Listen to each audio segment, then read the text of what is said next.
હરે કૃષ્ણ. શ્રી શ્રી રાધા ગોવિંદ કી જય. તો સૌથી સહેલો પ્રશ્ન છે અધ્યાય 4 નો કે ગુરુને શોધ્યા પછી આપણે ગુરુ સાથે કેવી રીતે આપણી ગુરુ સેવામાં અને જ્ઞાન મેળવવા માટે આગળ વધવું જોઈએ. કોણ કહેશે? હેન્ડ રેઝ કરશો? શું કરશો? કોણ કોણ હેન્ડ રેઝ કરે છે? ચાલો મને જોવા દો. વાહ ભાઈ વાહ. ચાલો, 2 કેન્ડિડેટ તો તૈયાર છે એકદમ, જેને કહેવાય ને કે પૂછ્યું નથી કે જવાબ આપવા તૈયાર. શીતલ જાદવજી, હરે કૃષ્ણ. ક્યાંથી બોલો છો? પહેલા એ કહો, તમારા માટે સવાલ બીજો છે. અચ્છા, હરે કૃષ્ણ. હરે કૃષ્ણ. સુરતથી બોલું છું. સુરત થી બોલો છો? બહુ સરસ. તો આ પહેલી વાર તમે ક્લાસ ભરો છો કે પહેલા ભરી ચૂક્યા છો? હું 2 વાર પહેલા અટેન્ડ કરી ચૂકી છું અને થર્ડ ટાઈમ છે મારું. ઓકે. ઇંગ્લિશ કઈ લેંગ્વેજમાં કર્યો છે? ગુજરાતી, હિન્દી અને ગુજરાતીમાં? હા, ગુજરાતીમાં જ કરેલો છે. ઓકે. પહેલા 6 વાગ્યા નહીં, સવારનો કરેલો 6 વાગ્યાનો, પછી બપોરે 1:30 વાગ્યાનો કરતી હતી અને અત્યારે 8 વાગ્યાનો અટેન્ડ કરું છું. મારે જે પ્રમાણે ટાઈમિંગ હોય ને એ પ્રમાણે અટેન્ડ કરું છું. બહુ સરસ શીતલજી. તો ગુરુની સાથે આપણે કેવી રીતે જોડાશું એ કહો. એક તો એમાં જે એ શીખવાડે એમાં આપણે પૂરી શ્રદ્ધાથી શીખવું જોઈએ. એમના પર પૂરી શ્રદ્ધા રાખીને કરવું જોઈએ. અને જે શીખવાડે છે એમાં કોઈ દિવસ આપણે મનમાં એવું નહીં રાખવું જોઈએ કે આવું હશે કે નહીં હોય, આવું હશે એટલે પૂરી શ્રદ્ધાથી, મતલબ તમે એમના ઉપર ટ્રસ્ટ કરીને તમે એ ગુરુની સાથે, અને ગુરુ શિષ્ય પરંપરા, ગુરુ બી એવા હોવા જોઈએ કે જેને ગુરુ શિષ્ય પરંપરાથી જ્ઞાન મળેલું હોય. સરસ. Thank you very much શીતલજી.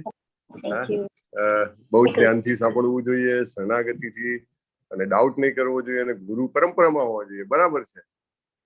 હવે થોડોક વધારે જેને કહેવાય ને કે એકદમ સટીક શ્લોક આપીને કહું. એ શ્લોકમાં કીધું, કેવી રીતે કીધું હતું? તદ વિદ્ધિ પ્રણિપાતેન પરિપ્રશ્નેન સેવયા ઉપદેક્ષ્યન્તિ તે જ્ઞાનમ જ્ઞાનિનઃ તત્વદર્શિનઃ.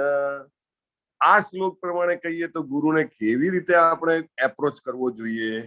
કોણ કહેશે? બંકિમ પટેલજી, તમે હરે કૃષ્ણ લખ્યું છે, તમે કહેશો કે? સારું, ચાલો. લલિત કુમાર વેદ પ્રભુ, હરે કૃષ્ણ. રાજકોટ છો કે વાંકાનેર છો એ પેલા કહી દો. ચાલો. પ્રભુજી, હજી બી વાંકાનેર છો? હા પ્રભુજી, આ આરતી માતાજી આવ્યા છે ને એટલે 4-5 દિવસ હજી વાંકાનેર. વાહ ભાઈ વાહ. સરસ. તમારા કુટુંબ કબીલાની વચ્ચે પણ તમે ભગવદ ગીતાનો ક્લાસ કરો છો, એ ખરેખર સરાહનીય છે. હે ને? નહીં તો લોકો છે ને જયારે બીજા બધા મળે તો ભૂલી જાય ભગવાન. ના પ્રભુજી, આ તો વ્યસન, પ્રભુજી આ તો વ્યસન થઈ ગયું છે. આ વ્યસન તો મારે પણ જોઈએ છે, એમ બધાને જોઈતું હોય એવું વ્યસન છે. બહુ તો સરસ. 12મી વખત થયું તોય પ્રભુજી કોઈ દિવસ એમ નથી થતું આહા, છોડીએ. કેટલી કૃપા કહેવાય શ્રી કૃષ્ણજીની. મતલબ વારે વારે એ જ ભગવાનના શબ્દોને આપણે વધુ ને વધુ આપણી અંદર જીવનમાં, હૃદયમાં ઉતારતા જઈએ તો દ્વારિકાનો નાથ રાજા રણછોડ ચોક્કસ આપણને અંતર સમયે આવીને ઉગારશે. ચાલો, કહી દો ગુરુને કેવી રીતે એપ્રોચ કરવા જોઈએ. 3 મુખ્ય વાત છે. ગુરુને નમસ્કાર કરવાના, ગુરુની સેવા કરવાની, અને પ્રશ્ન પૂછવાના, પણ જિજ્ઞાસા સંતોષવા માટે પ્રશ્ન પૂછવાના. આપણે જાણીએ છીએ બહુ, એવી રીતે પરીક્ષા લેવા માટે કોઈ પ્રશ્ન નહીં પૂછવાના. એ 3 વસ્તુ. અદ્ભુત અદ્ભુત. તદ વિદ્ધિ પ્રણિપાતેન. આપણને એમ થાય પ્રણામ કેમ કરવાના, પણ ખરેખર આ ભગવાનના શબ્દો જો આપણે અંદર ઉતારી દઈએ ને તો ખબર પડે પ્રણામ કેમ કરવાના. હે ને? એટલે ભગવાન એવું નથી કીધું કે માત્ર મને નમસ્કાર કરે. આગળ ભગવાન કહેશે મદયાજી મામ નમસ્કુરુ. નમસ્કારનો બહુ મહિમા છે. આ આખી સાયન્ટિફિક ટેકનિક છે. હે ને? અને જે ભગવાનના શબ્દોમાં, ભગવદ ગીતા અને ભાગવતમના એને સમજવા માટે જેને સમય આપ્યો છે, જે એના જીવનમાં આ વસ્તુને સાયન્ટિફિકલી સમજ્યો છે કે એનું શું મહત્વ છે, એ વ્યક્તિ આ સાયન્સનો ઉપયોગ કરી શકે. એટલે બહુ સરસ તમે જે સટીક જવાબ આપ્યો છે એ શું છે કે પ્રણિપાતેન, પ્રણામનું ખૂબ મહત્વ છે, અત્યંત મહત્વ છે. ભગવાન અહીંયા આગળ ગુરુને પ્રણામ કરવાનું કહે છે અને આગળ ભગવાન પોતાને પણ પ્રણામ કરવાનું કહે છે. કારણ કે પ્રણામ એવું સાયન્સ છે કે પ્રણામ કરવા માત્રથી આપણે શરીર વડે સેવા કરી રહ્યા છીએ. સેવાના પ્રકાર જે છે, તપના પ્રકાર જે છે એ આગળ આવશે આપણને. છેલ્લા અધ્યાયોમાં 17માં 18માં એમાં આવશે. તો શરીરનું તપ થાય, વાણીનું તપ થાય, ઇન્દ્રિયોનું, મનનું તપ થાય. તો એવી રીતે આ તપ છે, પ્રણામ કરવા કઈ નાની વાત છે. અને પ્રણામના પણ પ્રકાર આવશે. માતાજીઓ છે પંચાંગ પ્રણામ કરે, પ્રભુજીઓ સાષ્ટાંગ દંડવત પ્રણામ કરે. અને ઇસ્કોનમાં આપણે શરૂઆતમાં ને છેલ્લે 2 હાથ ઊંચા કરીને કરીએ ને, શું કરીએ છીએ? 2 હાથ ઊંચા કરીને આપણે હેન્ડ્સ અપ કરીએ છીએ. શું કરીએ છીએ? શરણાગતિ. હરે કૃષ્ણ હરે કૃષ્ણ કૃષ્ણ કૃષ્ણ હરે હરે હરે, હરે રામ હરે રામ રામ હરે હરે. શરણાગતિ લઈએ છીએ, એનું બહુ જ મહત્વ છે. હા, મહેક અને માહી માતાજી દેખાઈ રહ્યા છે અને પ્રણામ કરી રહ્યા છે. બહુ સરસ. એ ક્યાંના યાદ કરતા હતા પ્રભુજીને જોવા છે કે દર્શન કરવા? બહુ સરસ. વાહ આરતી માતાજી અને મહેકજી, હરે કૃષ્ણ. ખૂબ ખૂબ વેલકમ ભારતમાં. Very good. જો નાના બાળકોને પણ સાયન્સ ની ખબર છે. સાયન્સ ઓફ, હા બોલો. ઓ વોટ ઇઝ ધેટ? કંઠીમાલા, તુલસીની કંઠીમાલા. વાહ ભાઈ વાહ, બહુ સરસ. તુલસીની કંઠીમાલા કેમ પહેરીએ છીએ આપણે?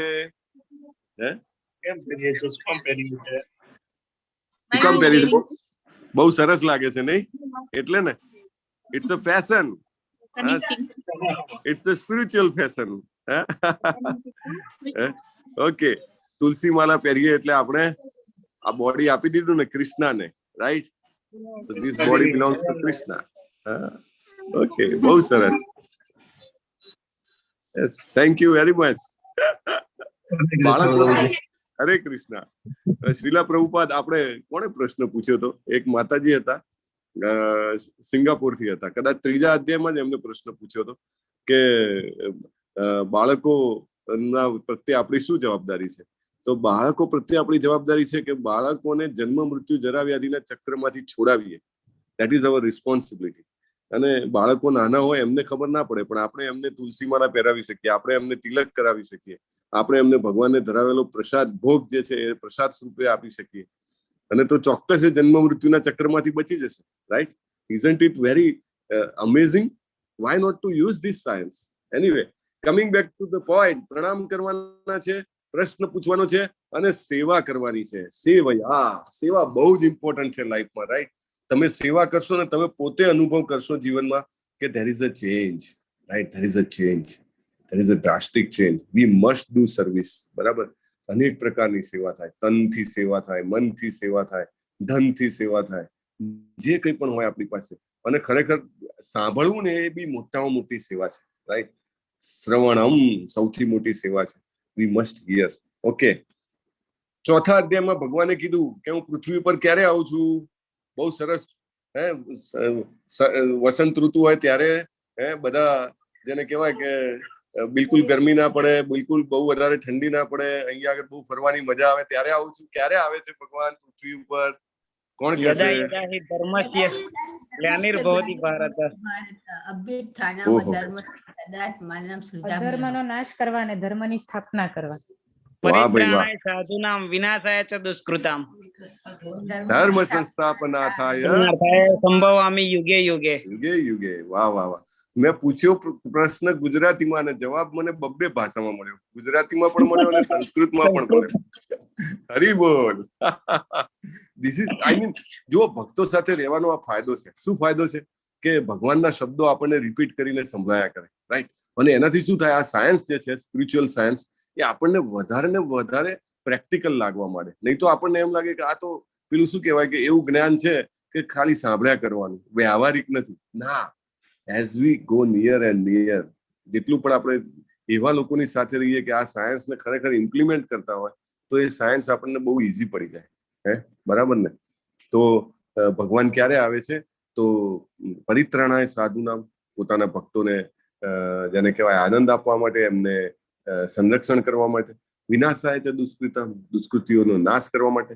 પણ એ તો સામાન્ય કારણ છે, બરાબર ને? કારણ કે એ તો ભગવાન ત્યાં એમના ધામમાં બેઠા બેઠા ખાલી આમ ઈચ્છા કરે ને, એમના સંકલ્પ માત્રથી દુષ્ટોનો વિનાશ થઈ જાય. એટલે એવું નથી કે કંસને મારવા આવવું પડે, પણ એ આવીને અહીંયા આગળ જે લીલાઓ કરશે, જે કંઈ પણ ઉપદેશ આપશે ભગવદ્ ગીતામાં, એ હજારો વર્ષો પછી પણ આજે આપણે બધા સાથે બેસીને એ ઉપદેશને ફરીને ફરી સમજવાનો પ્રયત્ન કરીએ છીએ, તો સ્વાભાવિક રીતે આપણે પણ આ ચક્રમાંથી, આપણા જૂના કર્મના બોજમાંથી છૂટી જઈએ છીએ માત્ર સાંભળવા માત્રથી. It is so effective medicine ને. તમને એવું લાગે આપણને એમ લાગે કે આ B12 ને D3 ને વોટ એવર XYZ પ્રોબ્લેમ હોય તો તમે એની ઇન્જેક્શન્સ લો, તમે એની ગોળી લો તો કામ થઈ જાય, બરાબર? અથવા તો કોઈને ડાયાબિટીસ હોય, કોઈને BP હોય, એની ગોળી લો તો તે બધું બરાબર ચાલે. પણ આપણને એનાથી પણ મોટો રોગ છે, પ્રભુપાદ એવું કે છે, ભવ રોગ છે. ભવ રોગ છે ને એની મેડિસિન ને એનું ઇન્જેક્શન શું છે? શ્રવણમ, ભગવદ્ ગીતા ભાગવતમનું શ્રવણમ, હરે કૃષ્ણ મહામંત્રનું શ્રવણમ. આ બધાનું એ દવા લેવાથી we will be all right. તો ભગવાન ક્યારે આવે છે? તો એટલા માટે આવે છે કે આ લીલાઓ કરીને ન કેવળ એ વખતે પણ એ પછી પણ આવવા વાળા જે લોકો છે એમનો ઉદ્ધાર થઈ શકે. પછી ભગવાનના આ જે શબ્દો છે, ભગવાનના કર્મ છે, ભગવાનની લીલાઓ જે છે, આ બધું આપણે શું કામ વાતો કરીએ છીએ? એમ ના ચાલે. આપણે તો કંઈક ટોમ એન્ડ જેરીનું મસ્ત કાર્ટૂન જોઈએ નાના હોઈએ ત્યારે, મોટા થઈએ, થોડાક મોટા થઈએ તો હેરી પોટર, એનાથી પણ વધારે મોટા થઈએ તો marvels. So many things are there. Why to only talk about Krishna? શું કામ આપણે એમને ભગવદ્ ગીતાને સમજવી જોઈએ? Is it investment or it is waste of time? કોણ કહેશે? ભગવાનના જન્મ જે છે, ભગવાનની લીલાઓ છે, ભગવાનની ગુણ છે, એ બધાની શું કામ ચર્ચા કરવી જોઈએ? ભગવાનના ઉપદેશની શું કામ ચર્ચા કરવી જોઈએ? હેન્ડ રેસ કરજો હને, સો મને ખબર પડે કે કોણે કોણે બોલી શકે છે. ઇવન તમે ખાલી માત્ર એવું કહેવાય વિડીયો ઓન ના કરી શકો, અથવા તો તમે જવાબ ના આપો તો પણ એટલીસ્ટ હેન્ડ રેસ કરો ને, એટલે એક આનંદ થાય કે ચલો આટલા બધા લોકો જે છે આ જવાબને જાણે છે, બરાબર ને? તો કોણ કોણ કહી શકે એમ છે? વાહ ભાઈ વાહ. ચલો, 2 હેન્ડ રેસ છે અને યશોમતી શેઠજીનો પણ માત્ર ઓડિયો ઓન છે. મોહિતજી છે. વાહ ભાઈ વાહ. ઓકે, 3 હેન્ડ રેસ છે. Thank you very much. તમે બધા મારા ઉત્સાહમાં વધારો કરી રહ્યા છો.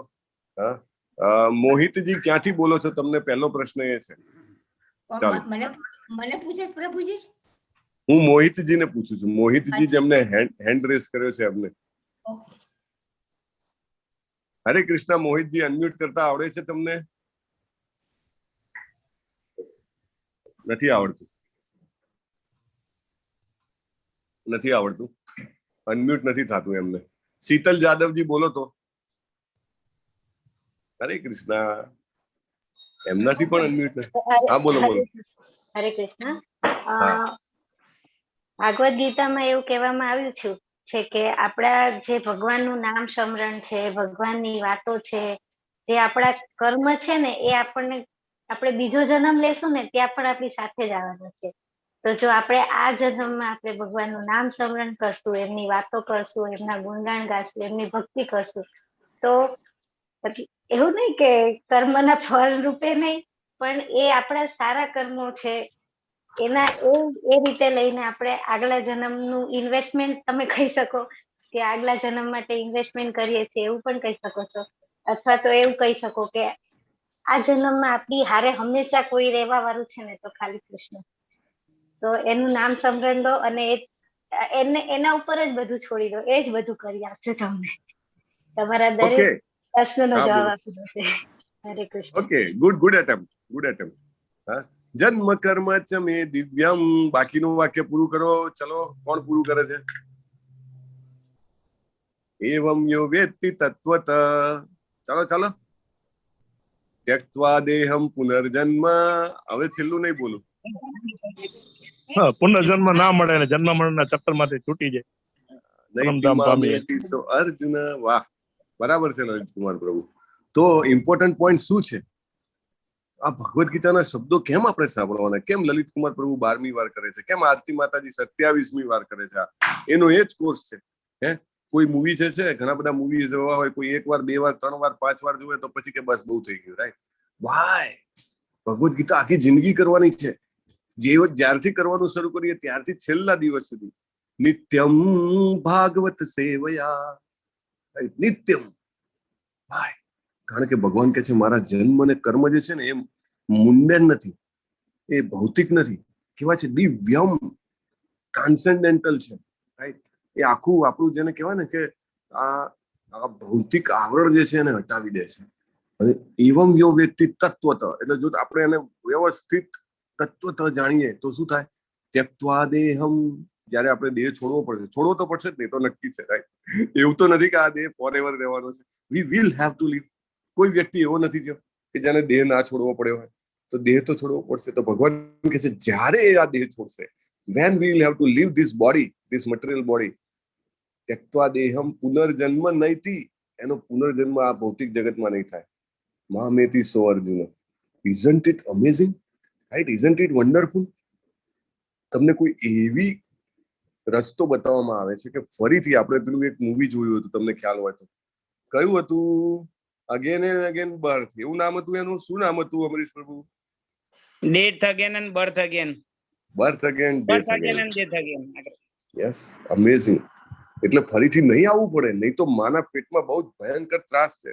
9 મહિના તમને એમ સમજો કે કોથળામાં પૂરીને રાખી દીધા હોય, અને પછી બહુ જ જેને કહેવાય ગરમી લાગતી હોય, દુર્ગંધ આવતી હોય, એવી જગ્યાએ તમને રાખી મૂકવામાં આવે. કેની 9 મહિના શું, 9 મિનિટ પણ આપણને તો એમ થાય કે આખરી થઈ જાય. રાઈટ? જીવન મૃત્યુનો સવાલ થઈ જાય. જ્યારે એક ટૂંટિયું વાળીને એક બાળકને એની માના પેટમાં રહેવું પડે છે, કેટલો ત્રાસ હશે. Can you imagine? હે ને? So we have to stop it. Okay, તો આજે ચોથા અધ્યાયનો જ માત્ર રિવિઝન કરશું.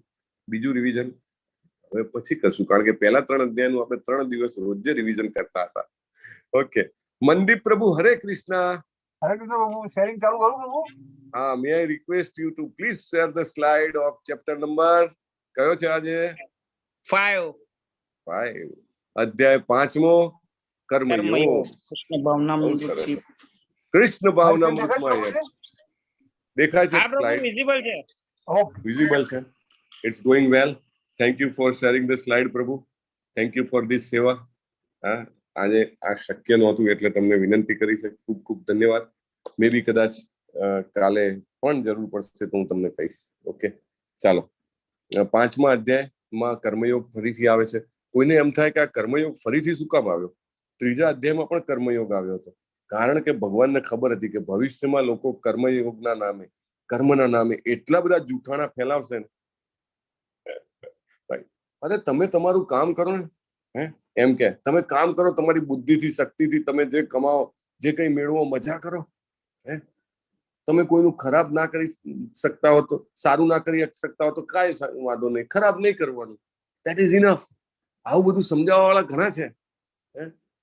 કારણ કે આ બહુ સીધું ને સરળ છે ને, એવું લાગે છે આપણને કે આ સીધે સીધું સમજી જઈએ અને મજા કરીએ તો it's all right. No, let us understand. Wonderful.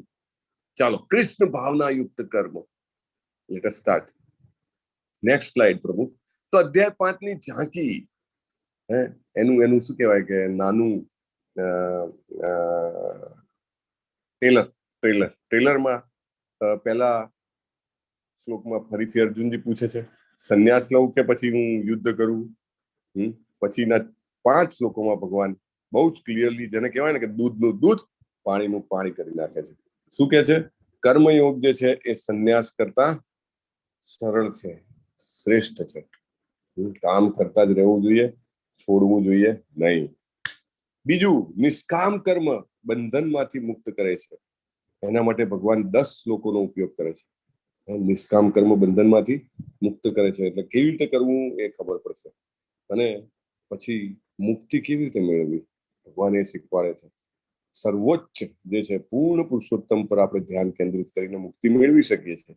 એના માટે ભગવાન જે છે 13 શ્લોકોનો ઉપયોગ કરે છે. સો ચાલો આપણે આ અધ્યાયની શરૂઆત કરીએ. બહુ જ સરસ છે, ધ્યાનથી સમજવાનો છે. અને મને આશા છે કે જેમ જેમ આપણે એને શરણાગતિથી સાંભળીશું તેમ તેમ વધારે ને વધારે સમજ પડતી જશે. તો અર્જુનભાઈની મૂંઝવણ છે. અર્જુનજીની શું મૂંઝવણ છે? શું કામ મૂંઝવણ છે? અર્જુનજીને કાયરતા આવી ગઈ છે. અર્જુનજીને શું કામ મૂંઝવણ થાય છે? કારણ કે અર્જુનજીને યોગ માયામાં મૂકવામાં આવ્યા છે. યોગ માયામાં મૂકવા એટલે શું? યોગ માયામાં મૂકવા એટલે કે ભગવદ્ ગીતાના અવતરણ માટે ભગવાન જે છે આખી પૃષ્ઠભૂમિ તૈયાર કરે છે. યુ નો, કંઈક તમારે કરવું હોય તો એના માટે તૈયારી તો કરવી પડે ને.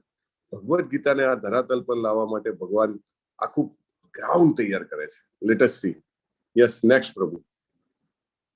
પહેલો શ્લોક. અર્જુન ઉવાચ સંન્યાસમ કર્મણામ કૃષ્ણ પુનર્યોગમ ચ સંસસી યત શ્રેય એતયોરેકમ તન્મે બ્રૂહી સંસ્કૃતમ. હા, બહુ સરસ. અહીંયા આગળ અર્જુનજીને કૃષ્ણજી કહે છે, સોરી, કૃષ્ણજીને અર્જુનજી કહે છે કે પહેલા તમે શું કીધું? કર્મનો ત્યાગ કરી દો. પછી શું કીધું? ભક્તિપૂર્વક કર્મ કરો. તમે મને કૃપા કરીને નિશ્ચિત રૂપે કહો કે શું કરવું. આમાં તમને એક શબ્દ દેખાય છે, ધ્યાન ખેંચે છે. જે શબ્દ ઉપર મેં તમને પહેલા પણ કીધું હતું કે આ શબ્દ આપણા શાસ્ત્રોના સ્ટડીમાં, ભગવદ્ ગીતા, ભાગવતમ, જ્યાં પણ જાઓ ત્યાં વારે ને વારે આવશે. અને આપણે આ સમજવો જોઈએ, યાદ રાખવો જોઈએ. એ શબ્દ કયો છે? કોણ કહે છે મને? બ્રૂહી, કૃપા કરીને કહો. અચ્છા, બ્રૂહી. ઓકે, થેન્ક યુ અમરીશ પ્રભુ. બીજા કોઈને હજી પણ બીજો કોઈ શબ્દ કહેવો હોય તો શ્રેયકર હોય તે. અમરીશ પ્રભુ એક એક કરીને બધા જ શબ્દો બોલી કાઢો.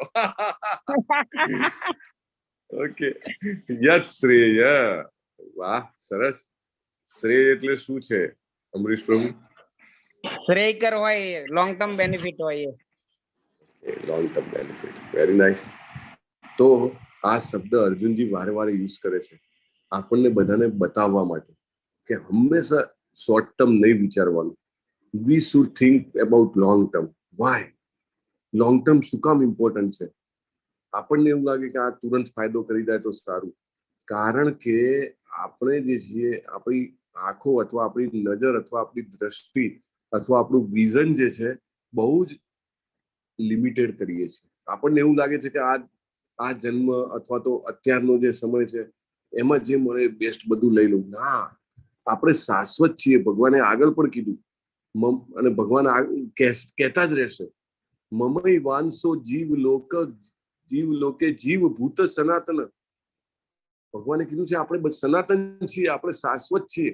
ભલે આપણે આ ખોડિયું બદલ્યા કરીએ આપણા કર્મોના કારણે, પણ ભલે ગમે તેટલો સમય થઈ જાય, આપણે હતા જ, આપણે છીએ જ અને આપણે રહેવાના જ છીએ.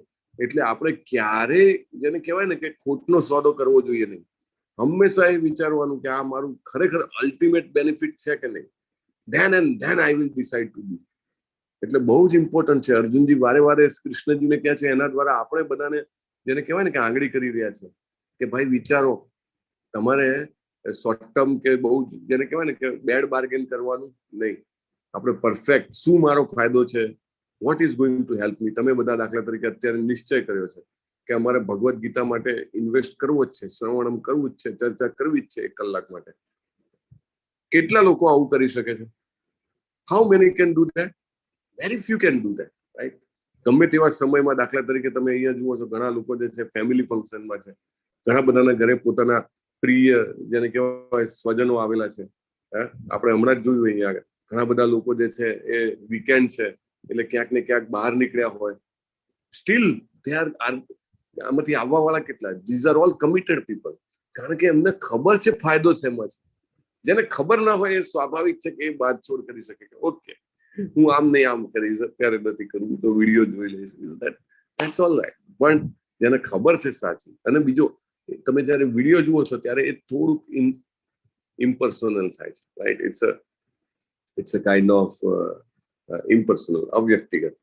when you join in person in Zoom, then it is quite personal, right?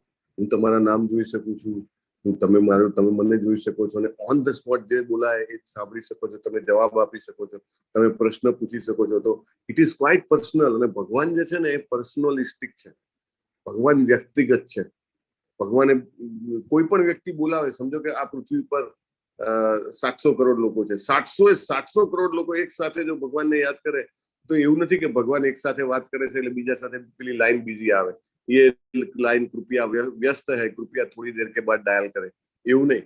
ભગવાન દરેકે દરેક જીવને, ઇનફેક્ટ 700 કરોડ મનુષ્ય સિવાયના પણ બીજા અનેક પ્રાણીઓ, પક્ષીઓ, વનસ્પતિ, દરેક જીવને ભગવાન જે છે એક જ સમયે એક સાથે કોન્ટેક્ટ કનેક્ટ કરી શકે છે.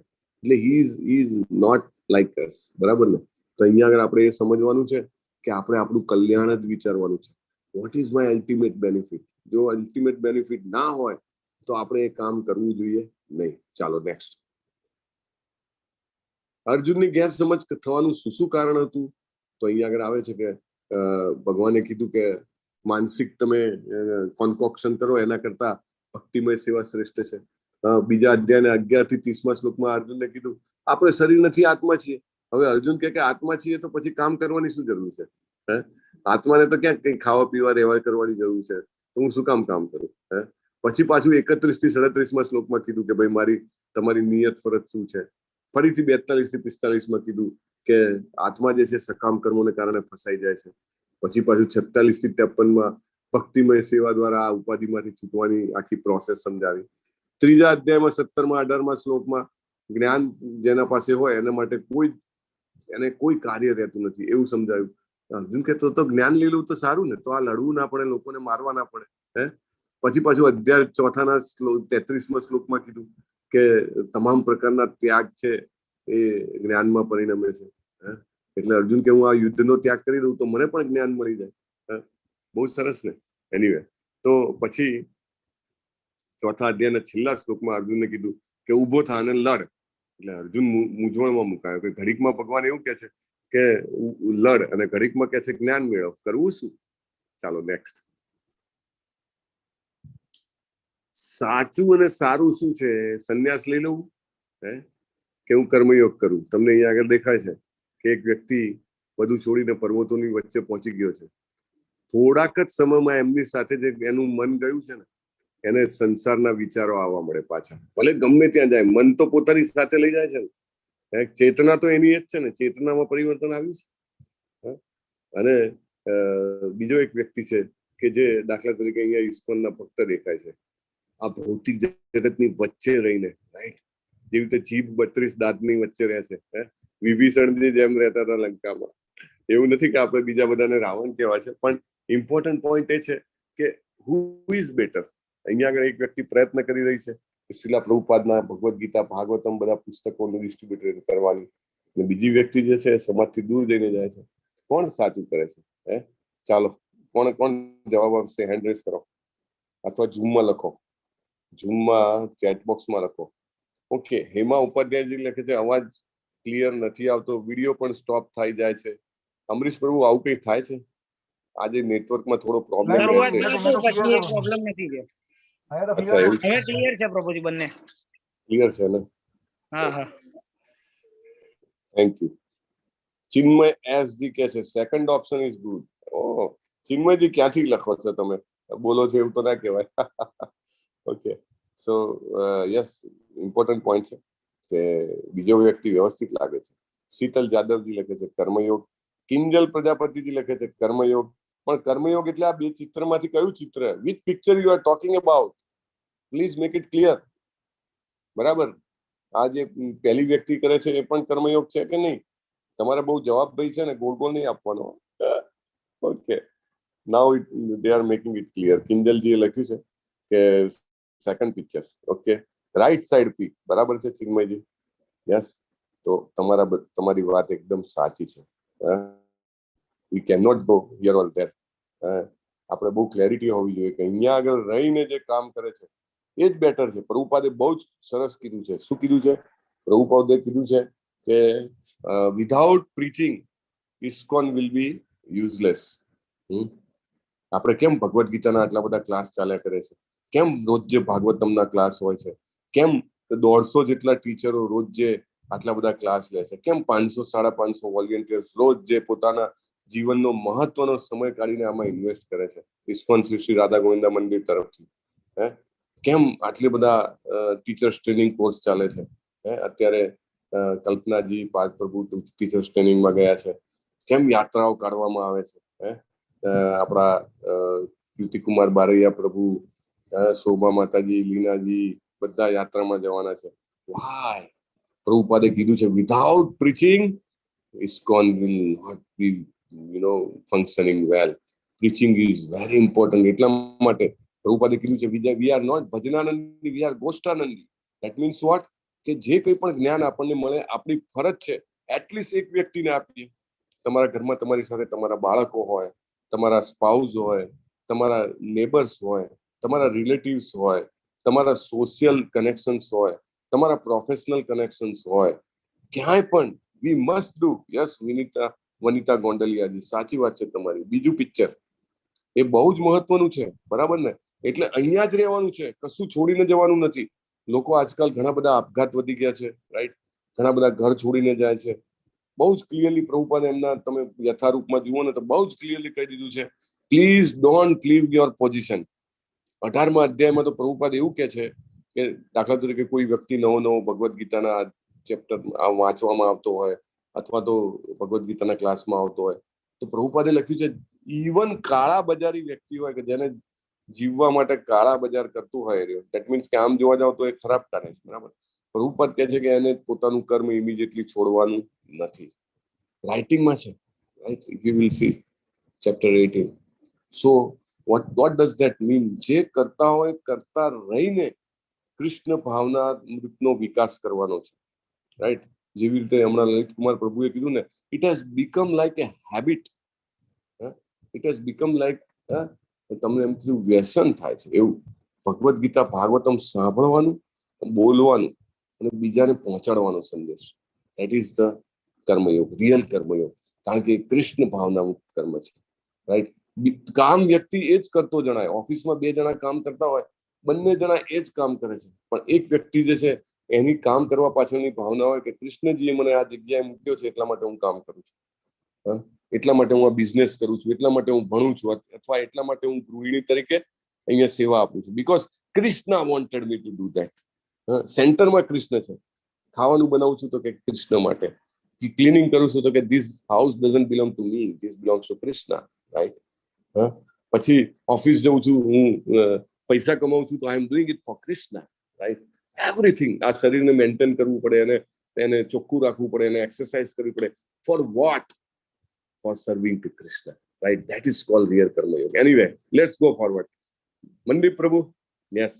શ્રી ભગવાન ઉવાચ સંન્યાસ કર્મયોગશ્ચ નિઃશ્રેયસકરાવુભૌ તયોસ્તુ કર્મ સંન્યાસાત કર્મયોગો વિશિષ્યતે. કર્મનો ત્યાગ અને ભક્તિયુક્ત કર્મ. ત્યાગ કરશો તો પણ ભગવાન કહે છે ઓકે મુક્તિ મળશે, બટ મોટો બટ મૂક્યો છે, પણ મૂક્યો છે, પણ બંને પૈકી કર્મના પરિત્યાગ કરતા ભક્તિયોગ કર્મ શ્રેષ્ઠ છે. કર્મ સંન્યાસાત કર્મયોગો વિશિષ્યતે. એકદમ સ્ટ્રેટ ફોરવર્ડ કીધું છે ને, એવું નહીં કે થોડુંક ગ્રે રાખ્યું છે, વ્હાઇટ કે બ્લેક. ભગવાન બહુ ક્લિયરલી કહે છે go for this, right? Okay, next. ધર્મના 6 પ્રકારો છે. કોઈને ખબર છે? I think this is a tough question. કોઈને ખબર હોય તો હેન્ડ રેઝ કરી શકે છે, ટાઈપ કરવાની જરૂર નથી. ઓકે, કારણ કે this has come recently from batch number 25. Okay, I will count up to 5. 5 સુધી ગણીશ. કોઈનો હાથ ઊંચો થાય તો ઠીક છે, નહીં તો will go to next and will explain કે ધર્મના પ્રકાર કયા કયા છે. લોકો કહેશે હિન્દુ, મુસ્લિમ, શીખ, ઈસાઈ અથવા તો ગૃહસ્થ ધર્મ, વાનપ્રસ્થ ધર્મ, વર્ણ અને આશ્રમના ધર્મો. R those real religions? What are the religions? ખરેખર આમ જોવા જાવ ને તો આપણું મગજ હલાવી નાખે એવો પ્રશ્ન છે. આપણને એમ લાગે કે આ ધર્મના પ્રકાર ક્યાંથી આવી ગયા અહીંયા કર્મયોગ. Let us see. 1 2 3 4 5 ઓવર. પ્રભુ, લેટ્સ ગો નેક્સ્ટ.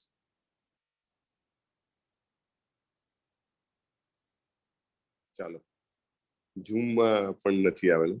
મંદિર પ્રભુ, we can go next. Yes, thank you very much. તો વિધર્મ છે, એટલે આમ તો કહી શકાય કે ધર્મ ખાલી કહેવામાં આવે, બાકી બધું જ અધર્મ થાય. થાય છે કે નહીં? એવા ઘણા બધી જગ્યાઓ છે પોતાને મોટા મિશન કેવડાવવા વાળા લોકો છે કે જેમના પોતાના પોલ્ટ્રી ફાર્મ છે.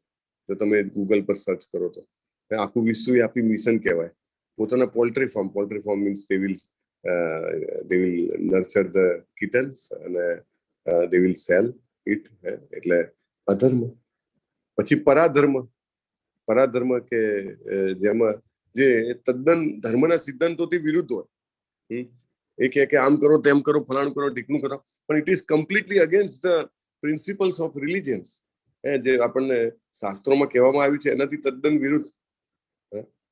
પછી ઉપધર્મ એટલે એવું કહેવામાં આવે કે તમે ઘણું બધું દાન કરો, ઘણા બધા જેને કહેવાય ને માનવ સેવાના કાર્ય કરો. માનવ સેવા એ જ માધવ સેવા એવું કહેવામાં આવે છે, રાઈટ? એને પણ ધર્મ તરીકે અત્યારે ઠસાવવામાં આવે છે. પછી છલ ધર્મ એટલે ધર્મના નામે છેતરપિંડી કરવી. કે આવો આ બહુ જ મોટું તમે મને મદદ કરો, હું ખૂબ મોટા ધર્મમાં મોટું કામ કરી રહ્યો છું, પણ એની પાછળ પછી જે કોઈ પણ મદદ કરે એની મદદ જે છે એ માત્ર ને માત્ર પોતાના સુખોપભોગ માટે ઉપયોગ થતી હોય, એશ્વરામ માટે, તેને છલ ધર્મ કહેવાય. પછી ધર્માભાસ એટલે બહારથી એવું લાગે કે આ ધર્મ છે, કે આમ કરીએ તો ધર્મ કહેવાય, તેમ કરીએ તો ધર્મ કહેવાય, પણ એકચ્યુઅલી એ ધર્મ ના હોય. It is misunderstanding. પણ સવૈ પુંસા પરો ધર્મો યતો ભક્તિ અધોક્ષજે અહેતુકી અપ્રતિહતામ યયાત્મા સુપ્રસિદ્ધતિ. I think I am mixing two verses. But anyway, સવૈ પુંસા પરો ધર્મો યતો ભક્તિ અધોક્ષજે. That is the main line I want to tell. કે પરો ધર્મ શું છે? પરો ધર્મ એવો છે કે જે જીવનો શાશ્વત ધર્મ છે. આપણે આત્મા છીએ એ તો આપણને ખબર છે, અને આત્મા હોવાના કારણે આપણું નૈસર્ગિક કામ શું છે? દાખલા તરીકે કોઈક વ્યક્તિ માંદો પડ્યો હોય, તાવ આવ્યો હોય અને એને ખાવાનું ના ભાવે, બરાબર, એની સામે તમે એનું ભાવતી વસ્તુ મૂકો તો પણ એ ના ખાય, તો એને એવું કહેવાય કે એ કાયમ આવો જ છે ને એને એનું આ નેચરલ કન્ડિશન છે. ના, નેચરલ કન્ડિશન તો શું છે કે દિવસમાં 2 વખત 3 વખત એને ભૂખ લાગે અને વ્યવસ્થિત ખાય, એ એની નેચરલ કન્ડિશન છે. એને ખબર છે કે થોડા ટાઈમ પછી જયારે હું દવા લઈને સારો થઈ જઈશ ત્યારે ઓટોમેટિકલી મને ભૂખ લાગવાની છે ને હું ખાવાનું છું. એવી રીતે આપણે આત્મા છીએ અને આપણે નેચરલી આપણું ભગવાન સાથેનો સંબંધ છે. શું છે? મમઈ વાંસો જીવ લોકે જીવ ભૂત સનાતન.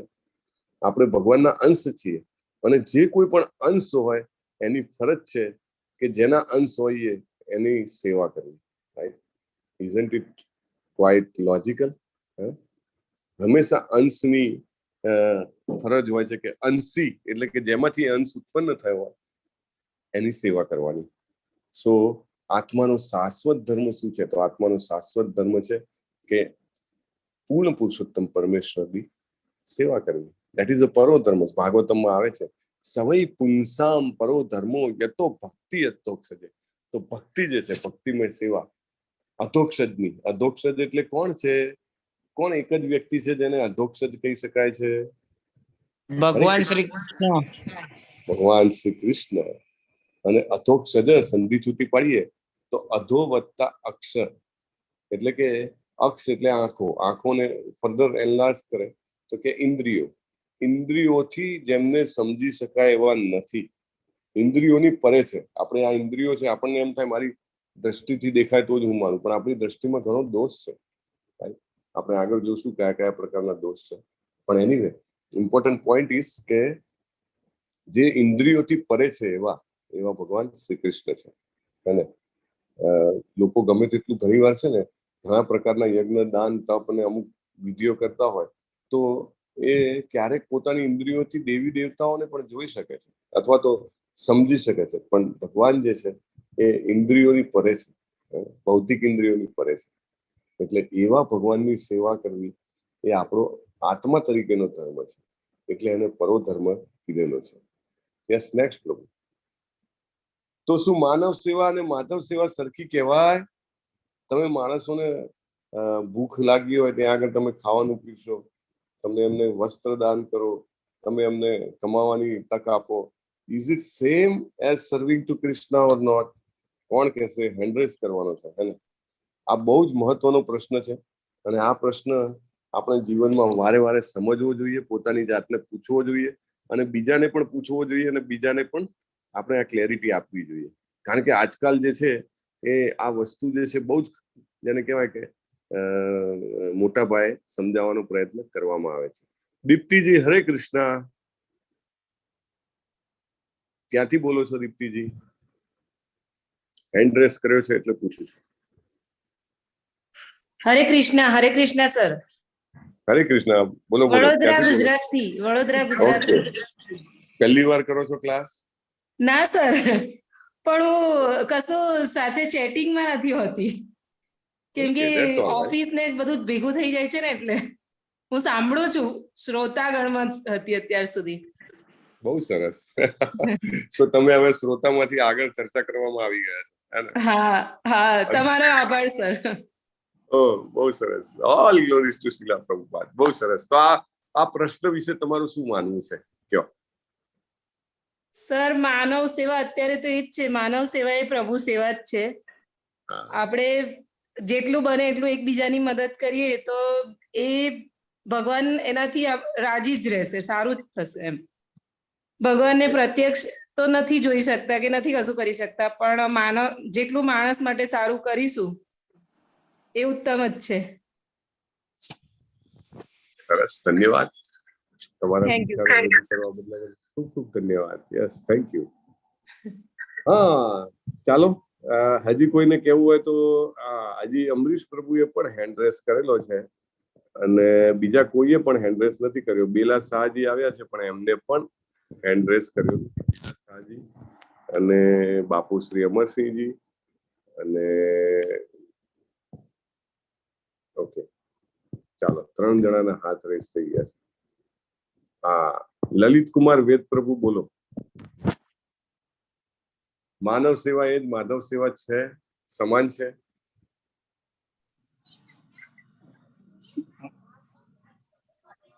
માનવ સેવા એ સારી વસ્તુ છે, પણ કર્મ બાંધન થાય છે, એટલે માનવ સેવા એ માધવ સેવા ના કહી શકાય. હરી બોલ. સરસ, વેરી નાઇસ પ્રભુ. તમે ખરેખર મુદ્દાની ભીતર વધારે ગયેલા છો. Thank you very much for ક્લેરિફાઈંગ. Amrish પ્રભુ, તમારે કઈ એડ કરવું છે આમાં? પ્રભુજી, માનવ સેવા માધવ સેવા ત્યારે જ જાય કે જ્યારે આપણે એ જીવને પ્રભુ પ્રત્યે લઈ જઈએ, એમના શરણે લઈ જઈએ, કે ગોલક વૃંદાવન સુધી પહોંચાડી શકીએ. બાકી માનવ સેવા માધવ સેવા ના થઈ શકે, એ કર્મ બંધન કરતા થાય. પછી જો એને ભૌતિક રીતે આપણે મદદ કરીએ તો, એને આધ્યાત્મિક રીતે મદદ કરીએ, આધ્યાત્મિક સેવા કરીએ એની તો બરોબર છે. બાકી મારા પ્રમાણે માનવ સેવા માધવ સેવા નથી. ધન્યવાદ, ધન્યવાદ.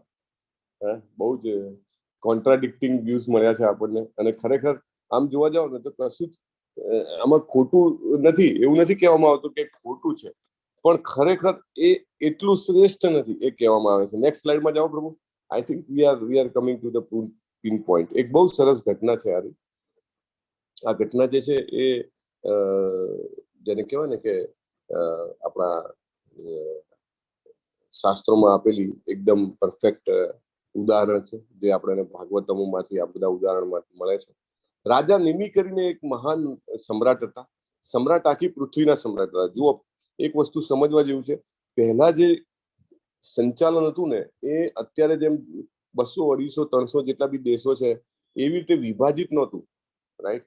એટલે એવું નહીં કે દાખલા તરીકે અફઘાનિસ્તાન કે કોઈ કન્ટ્રી એ આતંકવાદીઓને પોષી શકે અને બીજા કન્ટ્રી કે બીજા દેશ ઉપર તકલીફ કરાવી શકે. એટલે આખા પૃથ્વીનો સમ્રાટ એક જ હોય, અને મોટે ભાગે એ શાસન જે છે એ વૈદિક સમયમાં ભારતમાંથી ચાલતું હતું. India was the centre. There were Kings,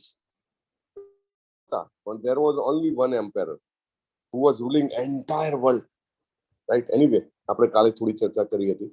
તો coming back to the point, Nimi આખા પૃથ્વીના સમ્રાટ હતા. એટલે સ્વાભાવિક છે કે એમને જે ધન મળે, કે એમની જે સંપત્તિ હોય, એમનું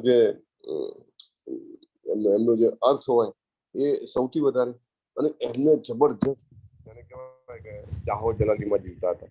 એમને બહુ જ ક્લિયર હતું, કારણ કે વેદોનું થોડું ઘણું અધ્યયન હોય એટલે ખબર કે ભાઈ મને જે અત્યારે મળ્યું છે એ મારે આગલા જન્મમાં અને જન્મ સુધી મેળવવું હોય તો મારે અત્યારે કંઈક ઇન્વેસ્ટ કરીને જવું પડશે. દાખલા તરીકે આપણે આપણા રિટાયરમેન્ટનું પ્લાનિંગ કરતા હોઈએ તો આપણે આપણું જે ઇન્વેસ્ટમેન્ટ છે એ અલગ અલગ જગ્યાએ કરીએ. બહુ નાની વ્યક્તિ હોય તો કે શેર બજારમાં કરીએ. I can take high risk and I can get high return. પછી જેમ જેમ એજ વધતી જાય તો રિસ્ક ઓછું કરતા જાય અને રિટર્ન ઓછું થાય તો ચાલે. આઈ કાન્ટ ટેક રાઈટ, એવી રીતે. તો નિમિ રાજાને થયું કે મારે બહુ જ દાન કરવા છે અને he was emperor of the world. તો ઓબ્વિયસલી એની પાસે ખૂબ એને ખૂબ દાન કરવાનું ચાલુ કર્યું. ઓકે, અને દાન કરવાનું ચાલુ કર્યું અને કેટલું દાન કરતા હતા તો કે એ વખતે છે ને દાન એટલે પૈસાનું દાન નહીં, ગાયોનું દાન થતું હતું. તો એ એવું કે છે કે પૃથ્વી ઉપર જેટલી રેતી છે ને રેતીના જેટલા રચકણો હોય ને એટલું બધું એમને દાન કરેલું, એટલી ગાયોનું એ દાન કરે. દાનને ગાયને સોનાના શિંગડા અને ચાંદીની ખરી, એના પગની ખરી ચાંદીની બનાવે, રાઈટ. એને મોતીઓની રત્નોની માળાથી એને વિભૂષિત કરે, એમને સુંદર જેને કહેવાય ને રેશમી વસ્ત્ર પહેરાવે, એવી ગાયોએ દાન આપે. અને કેટલી આપે? હજારોની સંખ્યામાં આપે દાન, રાઈટ. રોજ અલગ અલગ જે છે તપસ્વીઓને બ્રાહ્મણોને બોલાવીને દાન આપતો હતો, રાઈટ. અને દાન આપતા આપતા એક દિવસ એવું થયું કે એક બ્રાહ્મણ અને એમને ગાયો દાનમાં આપી.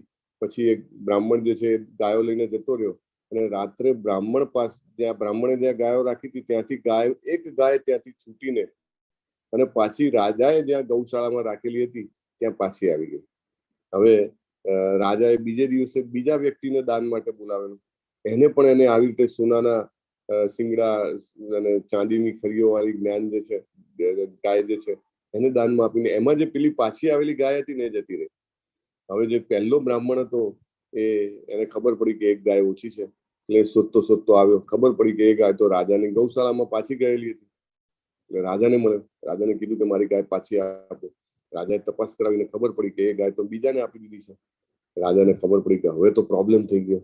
એ તુરંત જ પેલા બીજા બ્રાહ્મણ પાસે જાય છે અને એને કહે છે કે હું તને પહેલા કરતા વધારે ગાયો આપી દઉં, હું તને સેંકડો ગાયો આપું બીજી, પણ પેલી ગાય પાછી આપી દઉં. તો પેલો બીજો જે વ્યક્તિ છે કે તમને કઈ ખબર પડે છે? એકવાર આપેલી વસ્તુ લેવાતી હશે? આપણે સંકલ્પ કરીને તમે મને દાનમાં આપી, કેવી મૂર્ખતા ભરી વાત કરો છો? હું નહીં આપું. એ પાછા પહેલા બ્રાહ્મણ પાસે જાય છે, હું તને 100-150 ગાય બીજી 1000 ગાય આપી દઉં. એટલે પેલો પહેલો બ્રાહ્મણ કહે છે તમે મને શું લોભી ધાર્યો છે? સંતોષ તો હોવો જોઈએ ને મનુષ્યના જીવનમાં. મારે કોઈ લોભ નથી પણ મને મારી ગાય પાછી જોઈએ. બંને બ્રાહ્મણ ભેગા થાય છે અને લડવા મળે છે. અને પછી રાજાને કહે છે કે ભાઈ આ તે બહુ ખોટું કર્યું. અને રાજાને જેને કહેવાય ને કે કાઇન્ડ ઓફ શ્રાપ આપે છે.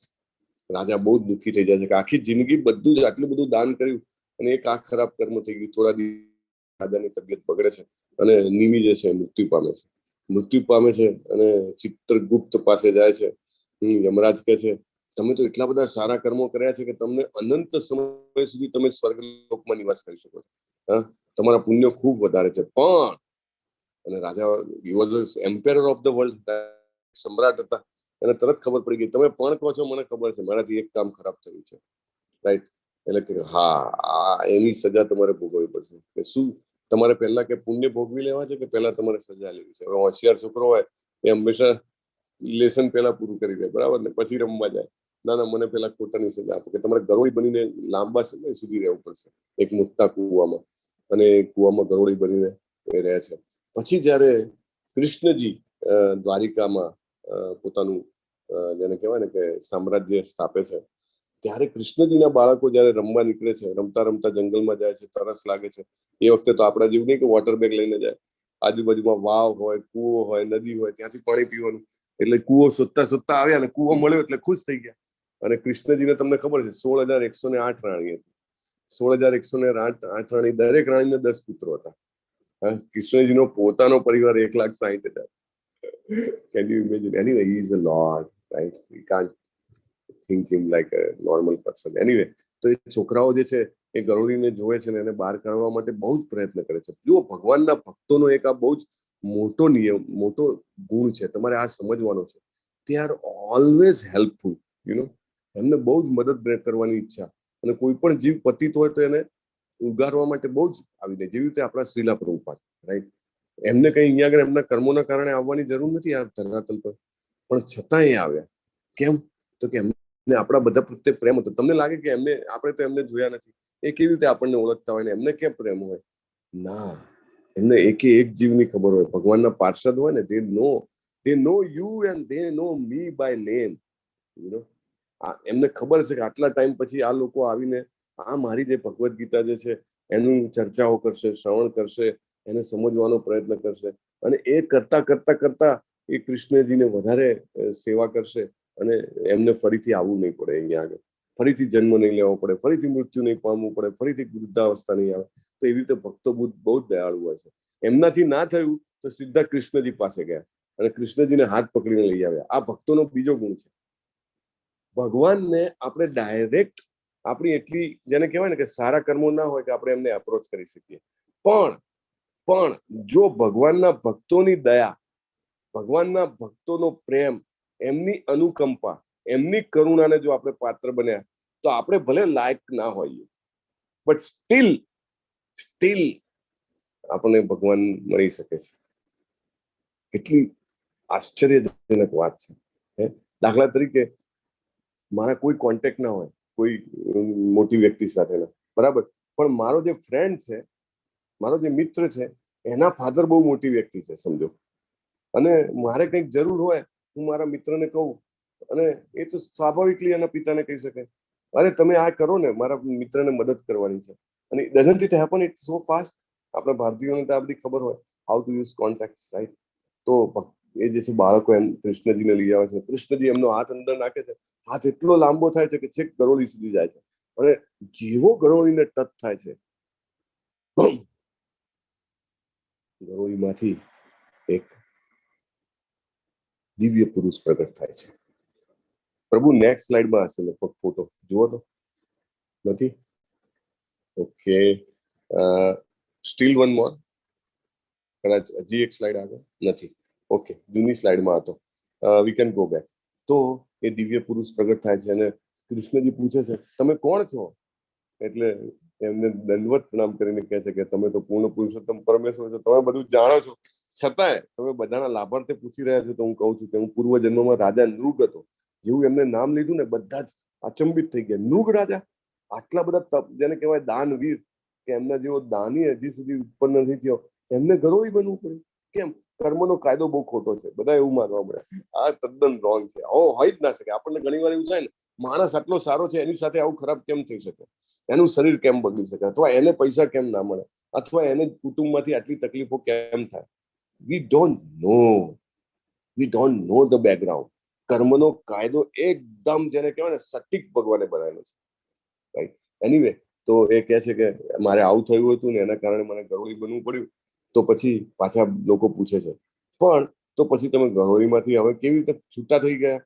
તો કે મેં એક બીજું સારું કામ પણ કર્યું હતું. ભગવાનનો એક ભક્ત મારી પાસે આવેલો અને એને મને કીધું કે મારે કંઈક જોઈએ છે. તો મેં એને કીધું તને ગાયો આપું. કેટલી ગાયો જોઈએ છે? કે ના, ગાયો નથી જોઈતી. તો શું જોઈએ છે? કે મારી પાસે ભગવદ્ ગીતા અને શ્રીમદ ભાગવતમ જે છે એની મારે ઘણી બધી પ્રતો બનાવીને વહેંચી છે. જુઓ, પૂનમ આવી રહી છે. આ પૂનમે ભાગવતમ ડિસ્ટ્રીબ્યુશનનું બહુ જ મહત્વ છે. ઇફ યુ ડિસ્ટ્રીબ્યુટ ભાગવતમ, તો તમને એવું કહી શકાય કે ગોલોકમાં જવાની કન્ફર્મ ટિકિટ મળે છે. પ્રભુપાદ ભાગવતમ એક કોટ કરે છે. So it is very important. We can donate Bhagavatam. ISKCON તો મંગલુરુમાંથી it is available. Anyway, I am not making that point. અને બીજી એની ઈચ્છા હતી. શું ઈચ્છા હતી? તો કે મારી પાસે રાધા કૃષ્ણની મૂર્તિ છે અને મને મંદિર બનાવી આપો. ઓહો, મંદિર બનાવી આપું? ચાલ, તને મંદિર બનાવી આપું. મેં એને મંદિર બનાવી આપ્યું. મેં એને ઘણી બધી પ્રતો બનાવી દીધી, અને એ પ્રતો બનાવી દીધી એના કારણે એ ડિસ્ટ્રીબ્યુટ કરી શક્યો. તો એ બહુ ખુશ થઈ ગયો. એને બહુ આનંદ થયો કે મારું એને મને આશીર્વાદ આપ્યો કે તમે મને કૃષ્ણજીને સેવા કરવામાં તમે મને હેલ્પ કરી છે, તો હું તમને આશીર્વાદ આપું છું કે તમને ભગવાનના સાક્ષાત દર્શન થશે. અને જુઓ, ભક્તના આશીર્વાદ કેવા કે મને આ ગરોળી સ્વરૂપમાંથી બચાવવા ભગવાન આવી ગયા.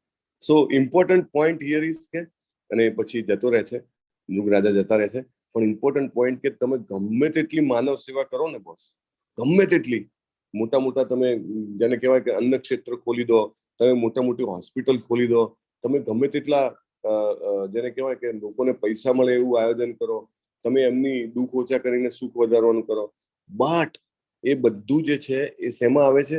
એ બધું કર્મમાં આવે છે. એટલે સારા કર્મ છે એને ભોગવવા માટે ફરીથી જન્મ લેવો પડશે. Can you understand the logic behind it? એ બધા કર્મો કેવા છે? એને ભોગવવા માટે, કારણ કે તમે સારા કર્મો કર્યા છે તો એને ભોગવવા માટે ફરીથી દેહ લેવો પડે, રાઈટ? એટલે આમ જોવા જાવ તો it's not a good deal. Why it is not a good deal? કે ફરીથી જન્મવાનું, ફરીથી માના પેટમાં 9 મહિના માટે, it is a very terrific position. આપણે ભાગવતમમાં સ્ટડી કરીએ છીએ, it will come in few days time, but it is very very troublesome position. ફરીથી વૃદ્ધ બનવાનું, ફરીથી બીમારીમાં સપડાવાનું, ફરીથી મૃત્યુ પામવાનું. The death is very very very terrible situation, right? તો એનીવે, તો થોડાક ટાઈમના ભોગવવા માટે થઈને આ બધામાંથી પસાર થવું પડે. એટલે ઇટ ઇઝ નોટ, માધવ સેવા ઇઝ નોટ માનવ સેવા. એવું નથી કે ઇસ્કોન જે છે એ આવું પ્રોપાગેટ કરે છે કે બીજાને મદદ ના કરવી. ઇસ્કોન જે છે એ અત્યારે વિશ્વની સૌથી મોટી અન્ન વિતરણ કરતી સંસ્થા છે. રોજની 50 લાખ લોકોને, જેને કહેવાય ને કે પ્રસાદ પહોંચાડવામાં આવે છે. પણ ઇસ્કોન જે કરે છે ને એ અલગ કરે છે. કેવી રીતે અલગ કરે છે? કોઈ એમ કે તમે લોકોને રોજે એમને ભાવે એવું ખવડાવો છો? ના. ઇસ્કોન જે છે એ જે ફૂડ ફોર લાઈફ છે, એમાં જે કંઈ પણ બનાવવામાં આવે છે, સમજો ખીચડી પ્રસાદ, જે કંઈ પણ ફૂડ, એ બધું પહેલા ભગવાનને ઓફર કરવામાં આવે છે. અને એ ઓફર કરેલો જે પ્રસાદ જે છે એ આપવામાં આવે છે. અને ન કેવલ લોકોની ભૂખ ઓછી, જેને કહેવાય કે એડ્રેસ થાય છે, પણ એમની સ્પિરિચ્યુઅલ ભૂખ, એમની સ્પિરિચ્યુઅલ હંગર, આધ્યાત્મિક ભૂખ જે છે એ પણ સંતોષાય છે. અને એમ કરતા કરતા જેમ જેમ પ્રસાદ લેતો જાય વ્યક્તિ, એમ એ વ્યક્તિ જે છે એ વધારે ને વધારે આધ્યાત્મિક જ્ઞાન સમજવા માટે લાયક બનતો જાય છે. એવું કહે છે કે એક વાર પણ, ઇવન વન્સ, એક કોળિયો પણ કોઈ વ્યક્તિએ પ્રસાદનો લીધો હોય, કે જેને પણ ધરાવ્યો હોય, એને ખૂબ હૃદયપૂર્વક ધરાવ્યો હોય, એને બનાવતી વખતે પણ એની એવી કોન્શિયસનેસ હોય કે હું કૃષ્ણ માટે બનાવી રહ્યો છું. ભલે ને એને એમ હોય કે હું ટેસ્ટ માટે લઉં છું, અથવા તો એ બિલકુલ ધાર્મિક ના હોય, એને માનતો જ ના હોય, એની ઈચ્છા, છતાંય એને બીજો જન્મ જે છે મનુષ્યનો મળે છે, એટલી ગેરંટી છે. It's so many things we talk in Bhagavatam also, and we will talk also in next 18 days, કારણ કે આ બધું સ્પિરિચ્યુઅલ સાયન્સ છે. This is not normal things, okay? What we are talking, we have to understand. શાસ્ત્રોમાં જે લખ્યું છે એ બહુ જ મોટી વસ્તુ છે. તો it is not કે we should not help others, પણ એ સમજવું જોઈએ કે જે કંઈ પણ કરીએ એને આધ્યાત્મિક રીતે ઉન્નત કરવા માટે. તમે કોઈને ઇન્ફ્લુઅન્સ કરી શકતા હો, તમે કોઈને ખાવાનું આપશો તો 8 કલાકમાં 6 કલાકમાં ભૂખ્યો થઈ જશે. તમે કપડા આપશો તો 4 મહિના ચાલશે. તમે કોઈને કમાતા શીખવાડશો તો કદાચ આ જિંદગી ચાલશે. પણ તમે કોઈને ભગવદ્ ગીતા સમજવામાં લગાવશો, તમે કોઈને હરે કૃષ્ણ મહામંત્ર જપ કરવાનું કહેશો, તમે કોઈને ભગવાનને ભોગ લગાવવાનું કહેશો, તો એને આ જીવનનું નહીં, એને શાશ્વત બેનિફિટ, જેને કહેવાય શાશ્વત ફાયદો, જેને કહેવાય કે એટર્નલ બેનિફિટ કરાવો છો. સો ટુ સર્વ Krishna is not equivalent to serve others. 3 પ્રકારના કર્મો જોયા હતા આપણે ગઈકાલે. કર્મ, વિકર્મ અને અકર્મ, રાઈટ? નિષ્કામ કર્મ ઇઝ એનીવે અનધર પાર્ટ, પણ આ 3 મુખ્ય છે. કર્મ એટલે શું? કે એવા કર્મો કે જે કરવાથી આપણને પુણ્ય થાય અને આપણને આ જન્મમાં કે પછીના જન્મમાં ક્યાંક ફાયદો થાય. વિકર્મ એટલે શું? જે કરવાની ના પાડી છે, પાપ કર્મ, કોઈને નુકસાન કરવું કે કંઈ પણ ચોરી લેવું કે લાઈક ધેટ, એ કરવાથી પણ આપણે પાપ ભોગવવું પડે. કર્મ કરવા પણ ભોગવવું પડે, આવવું પડે. વિકર્મ કરવાથી પણ આવવું પડે. પણ અકર્મ જે છે, જે માધવ સેવા છે, એ કરવાથી કર્મ અને વિકર્મ બંનેના પોટલા સાફ થઈ જાય છે. અને then we get our eternal position, આપણી શાશ્વત પોઝિશન છે. ઓકે. પ્રાપંચિકાયા બુદ્ધિ હરિ સંબંધની વસ્તુના મુમુક્ષુ બી પરિત્યાગો વૈરાગ્યો ફાલ્ગુ કથ્યતે. ભક્તિ રસામૃત સિંધુનું આ સ્ટેટમેન્ટ છે, બહુ સરસ છે. કે તમે એમ કહો કે હું બધી વસ્તુઓનો ત્યાગ કરી દઉં, એ ખોટી છે વાત. તમારે કોઈ વસ્તુઓનો ત્યાગ ના કરવો જોઈએ. તમારી પાસે જે કંઈ પણ રિસોર્સિસ છે, સમય છે, શક્તિ છે, ધન છે, એને તમે ભગવાનના માટે ઉપયોગ કરો. તમારે ખોટો ત્યાગ કરવાની જરૂર નથી. યસ, નેક્સ્ટ પ્રભુ. કર્મયોગ કે સંન્યાસ, કર્મ સંન્યાસ, તો ભગવાન કહે છે યસ નેક્સ્ટ કે મનુષ્ય જે છે એ ના કર્મફળનો તિરસ્કાર કરે કે ના એની ઈચ્છા રાખે, એને નિત્ય સંન્યાસી જાણો. તમને કાંઈ પણ ધન મળતું હોય તો ના પાડવાની જરૂર નથી. તમને રસ્તા ઉપર સમજો કે એક સરસ દાખલો પ્રભુ આપે છે, પરમ પૂજ્ય નામનિષ્ઠ પ્રભુ, કે રસ્તા ઉપર તમને સમજો 2000ની નોટ મળે અથવા તો કોઈ પર્સ મળે કે જેમાં ઘણા બધા રૂપિયા હોય, તો એક વ્યક્તિ હોય એ લઈ લે કે આ મારું છે, બરાબર, તો એનું કામ યોગ્ય નથી, બરાબર. બીજી વ્યક્તિ જે છે એ ત્યાંનું ત્યાં રહેવા દે છે કે મારે નથી જોઈતું, કે કોઈની વસ્તુ છે ભલે રહેવા દો, એનું કામ પણ યોગ્ય નથી, કારણ કે ખોટી વ્યક્તિ પાસે જઈ શકે છે. પણ ત્રીજી વ્યક્તિ જે છે એ પર્સ કે પૈસા લઈ લે છે અને એ લઈને જેના હોય છે એને પહોંચાડે છે. isn't he doing the right thing? એવી રીતે આપણને જે કંઈ પણ સમય, શક્તિ, સંપત્તિ, ધન જે કંઈ પણ મળ્યું છે, કોન્ટેક્ટ, ઇન્ફ્લુઅન્સ, એ બધું કોનું છે? It is because of Krishna, right? અને if we invest that in the Krishna consciousness, જેટલું જરૂર હોય એટલું રાખવાનું શરીરના ઉપર ધ્યાન માટે, ભવિષ્યની ચિંતા કે તમારે કંઈ હોય તો, but balance we must use for Krishna. એવું નહીં કે લોકો કહે છે કે ઘણા બધા રૂપિયા આવ્યા, ઘણા લાખો રૂપિયાનો પગાર છે, મંદિરમાં જાય તો પેલો ખડંગ કરીને અવાજ આવે ને, રૂપિયો નાખ્યો. Okay, that is also good. Krishna counts that, કે ચલો એને 1 રૂપિયો પણ એને મારા માટે મૂક્યો છે, બટ મારી જરૂર હોય, મારે જરૂર છે સમજો કે 10%ની, અને 90% હું જે છે ગમે ત્યાં ઉડાવવા માટે વાપરું છું, that is not right. We should use it for Krishna consciousness. Okay, next Prabhu. હરે કૃષ્ણ. ભગવત ભક્તિમાં જોડાયા વિના કેવળ સમગ્ર કર્મોનો પરિત્યાગ કરવા માત્રથી કોઈ મનુષ્ય સુખી થઈ શકતો નથી, બરાબર. આપણે એમ છે કે ઘણા બધા લોકો છે આત્મહત્યા કરી નાખે છે, બહુ તકલીફ છે, અથવા તો મારું ધાર્યું થતું નથી. No, it is not going to work. ઘણા બધા લોકો બધું છોડીને જતા રહે છે. It is not going to work, કારણ કે એવું કે છે તમારું નેક્સ્ટ બોડી તૈયાર નથી ને તમે આ બોડી છોડો તો તમને બહુ તકલીફ પડે છે, કારણ કે you don't have body, you have so many desires, you can't progress spiritually. એટલા માટે કશું છોડવાથી સુખી થઈ શકતો નથી. ભક્તિમય સેવામાં પરવાયેલો યોગ યુક્તો મુનિર બ્રહ્મ ન ચિરેણાતિ ગચ્છતિ, તુરંત જ પરમેશ્વરને પ્રાપ્ત કરે છે. જો ઇસ્કોનના ભક્તો તમને દેખાય છે, હાઉ દે આર મૂવિંગ, અને બીજો નીચે સાધુ છે. Do you think is better? No ને? યસ, નેક્સ્ટ પ્રભુ. યોગ યુક્તો વિશુદ્ધાત્મા, બરાબર ને? તો કે છે મનુષ્ય ભક્તિ ભાવે જે કર્મ કરે છે, જે વિશુદ્ધ આત્મા છે, મનને ઇન્દ્રિયોને વશમાં રાખી શકે છે. જો this is another important point. આપણે માઇન્ડ કંટ્રોલ ને સેન્સ કંટ્રોલ એની પાછળ બહુ ફરીએ છીએ. અરે મને બહુ કામ પરેશાન કરે છે, અરે મને ક્રોધ બહુ આવે છે, અરે મને પૈસાનો ખૂબ લોભ છે, અરે મને મોહ છે મારી સંપત્તિનો, અરે મને આસક્તિ છે, મને મદ અભિમાન છે. અરે આ બધા problems it is because of so many other issues like રજોગુણ, તમોગુણ, આપણે આગળ ભણીશું. પણ એ બધું સ્વાભાવિક રીતે વશમાં થઈ શકે છે જો ભક્તિ કરે તો. અને એવો વ્યક્તિ જે છે એ બધાને પ્રિય થાય છે, અને બધા જીવો એને પણ પ્રિય હોય છે. એવો મનુષ્ય હંમેશા કાર્યરત રહેતો હોવા છતાં કદાપી લિપ્ત થતો નથી. એટલે તમને એવું લાગે કે આ વ્યક્તિ કમાવાનો આટલો પ્રયત્ન કરે છે, પણ એના સેન્ટરમાં લાઈફમાં જો ભગવાન હોય ને તો એને એ કમાવાનું કે એને એના કામો કદી લિપ્ત નથી કરતા. એટલે ભગવાનની ભક્તિ કરતા કરતા જો ગૃહસ્થ જીવન જીવીએ, ઇટ વિલ નેવર બાઇન્ડ અસ, નહીં તો it will bind us, right? Next પ્રભુ. જે મનુષ્ય કર્મફળ પરમેશ્વરને સમર્પિત કરીને આસક્તિ રહિત થઈને પોતાનું કર્તવ્ય કર્મ કરે છે, કેવી રીતે ફ્રી રહે છે? લિપ્યતે ન સ પાપેન પદ્મપત્ર મિવાંભસા. કમળનું પત્ર હોય એ જળથી તમે જુઓ ગમે તેટલું પાણી હોય આમ સરકી જાય. લોટસ લીફમાં એની પર તમે પાણી જુઓ તો એમાંથી સરકી જાય. એવી રીતે આપણને કોઈ જ કર્મો બાંધતા નથી, પાપ કર્મોથી અલિપ્ત રહીએ છીએ. નહીં તો ભુજ્યતે તે ત્વગમ પાપા એ પચંત્યાત્મ કારણા. Isn't it eye opener, right? If we do not keep Krishna consciousness, it is as good as like black and white, અથવા તો તડકો અને છાંયડો.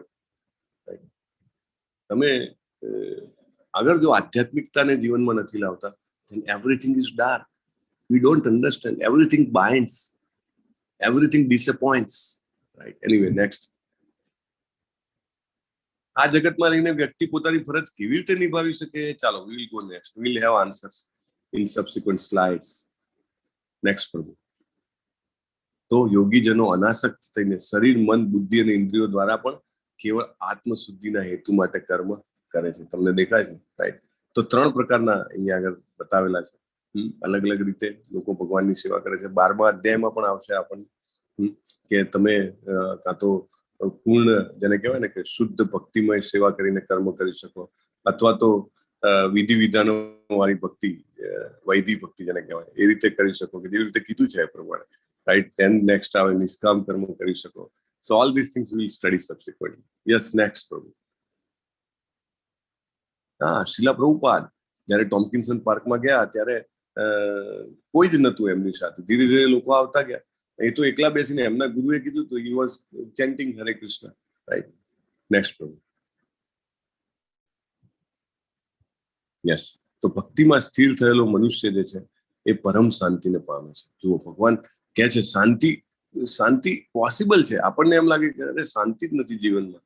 યુક્ત કર્મ ફલમ ત્યક્ત્વા શાંતિ માપનોતિ નૈષ્ટિકમ અયુક્ત કામ કારણે ફલે શક્તો નિબદ્ધતે. જે વ્યક્તિ પોતાના સર્વ કર્મફળ મને અર્પિત કરે છે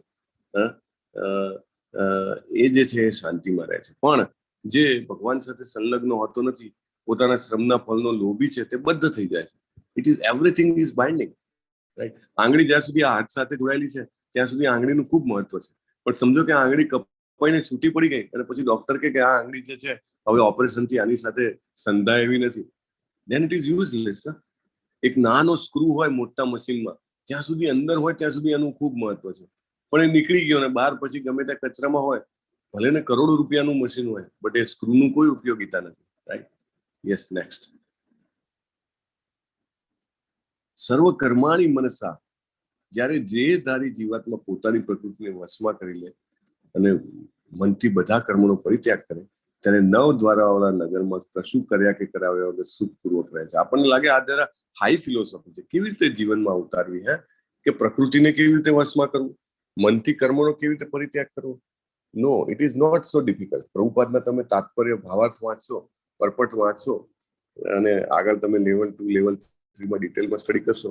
it is possible to live peacefully. It is possible to live joyfully. તમે જુઓ, પરમ પૂજ્ય નામનિષ્ઠા પ્રભુને મેં વિનંતી કરી છે દરેક બેચમાં એક વખત તમે પધારો, અને એ લગભગ બધી ભાષામાં આવે છે. તમે જોજો how much he peaceful, how much he is joyful. અને you will not believe, he works for, I mean maybe more than 15 hours a day for Krishna consciousness. એમના માઇન્ડમાં એમ જ હોય, નેક્સ્ટ બેચ, નવી યાત્રા, નવો કોર્સ, ટ્રેનિંગ કોર્સ, શું કરવું, કેવી રીતે ભગવદ્ ગીતાનો સંદેશ પહોંચાડો. નહીં તો એક કરોડો રૂપિયા કમાતો હતો. He was employee of Infosys, he was alumni of IIT Kanpur. What we could not have done, but no. And that peace, that joy we can see. So it is possible. And as slowly we progress in understanding Bhagavad Gita, જેમ આપણે આ સમજમાં આગળ વધશું ને, આપણા જીવનમાં એ સુખ, એ આનંદ આપણને જેને કહેવાય ને કે આપણને પોતાને સરપ્રાઈઝ થાય કે હાઉ કમ ઇટ હેઝ કમ.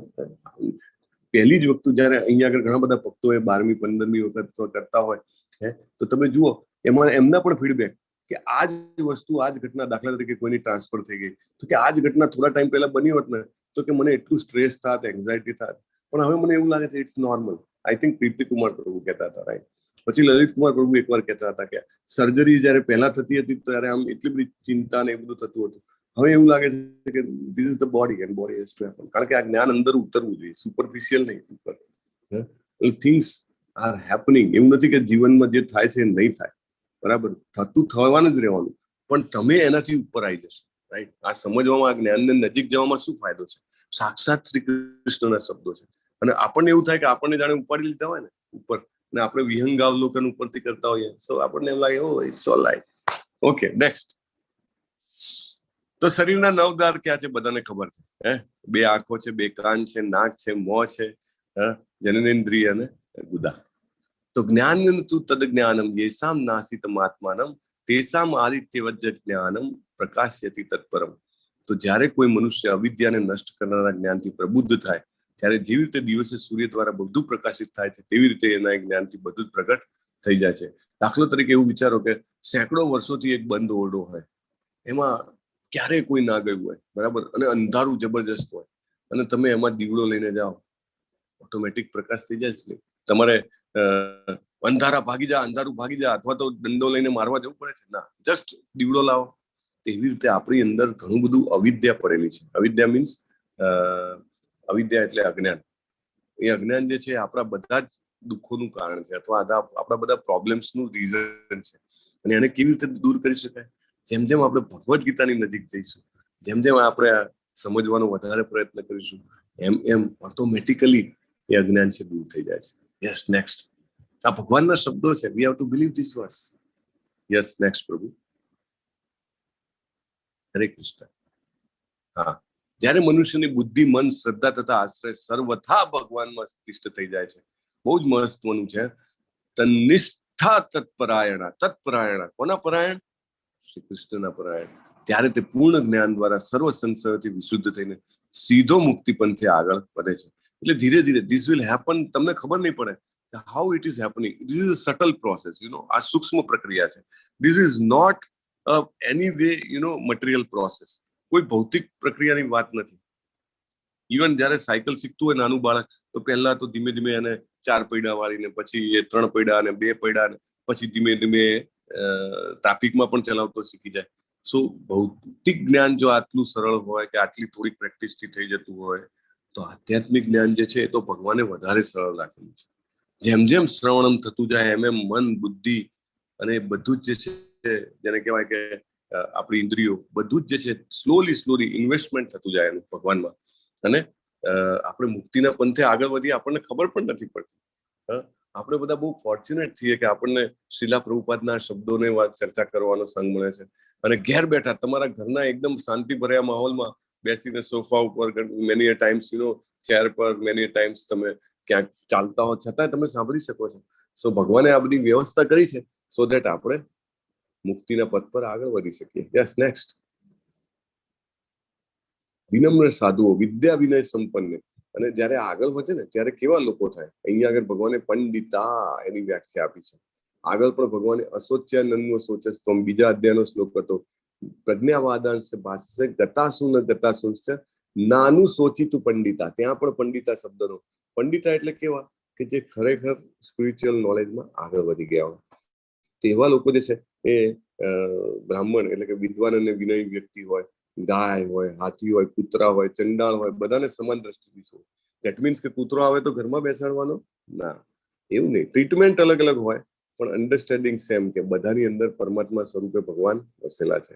એક અન્ડરસ્ટેન્ડિંગ હોય ને તો કસાઈખાના બંધ થઈ જાય, જો બધાને અન્ડરસ્ટેન્ડિંગ આવે તો. રાઈટ.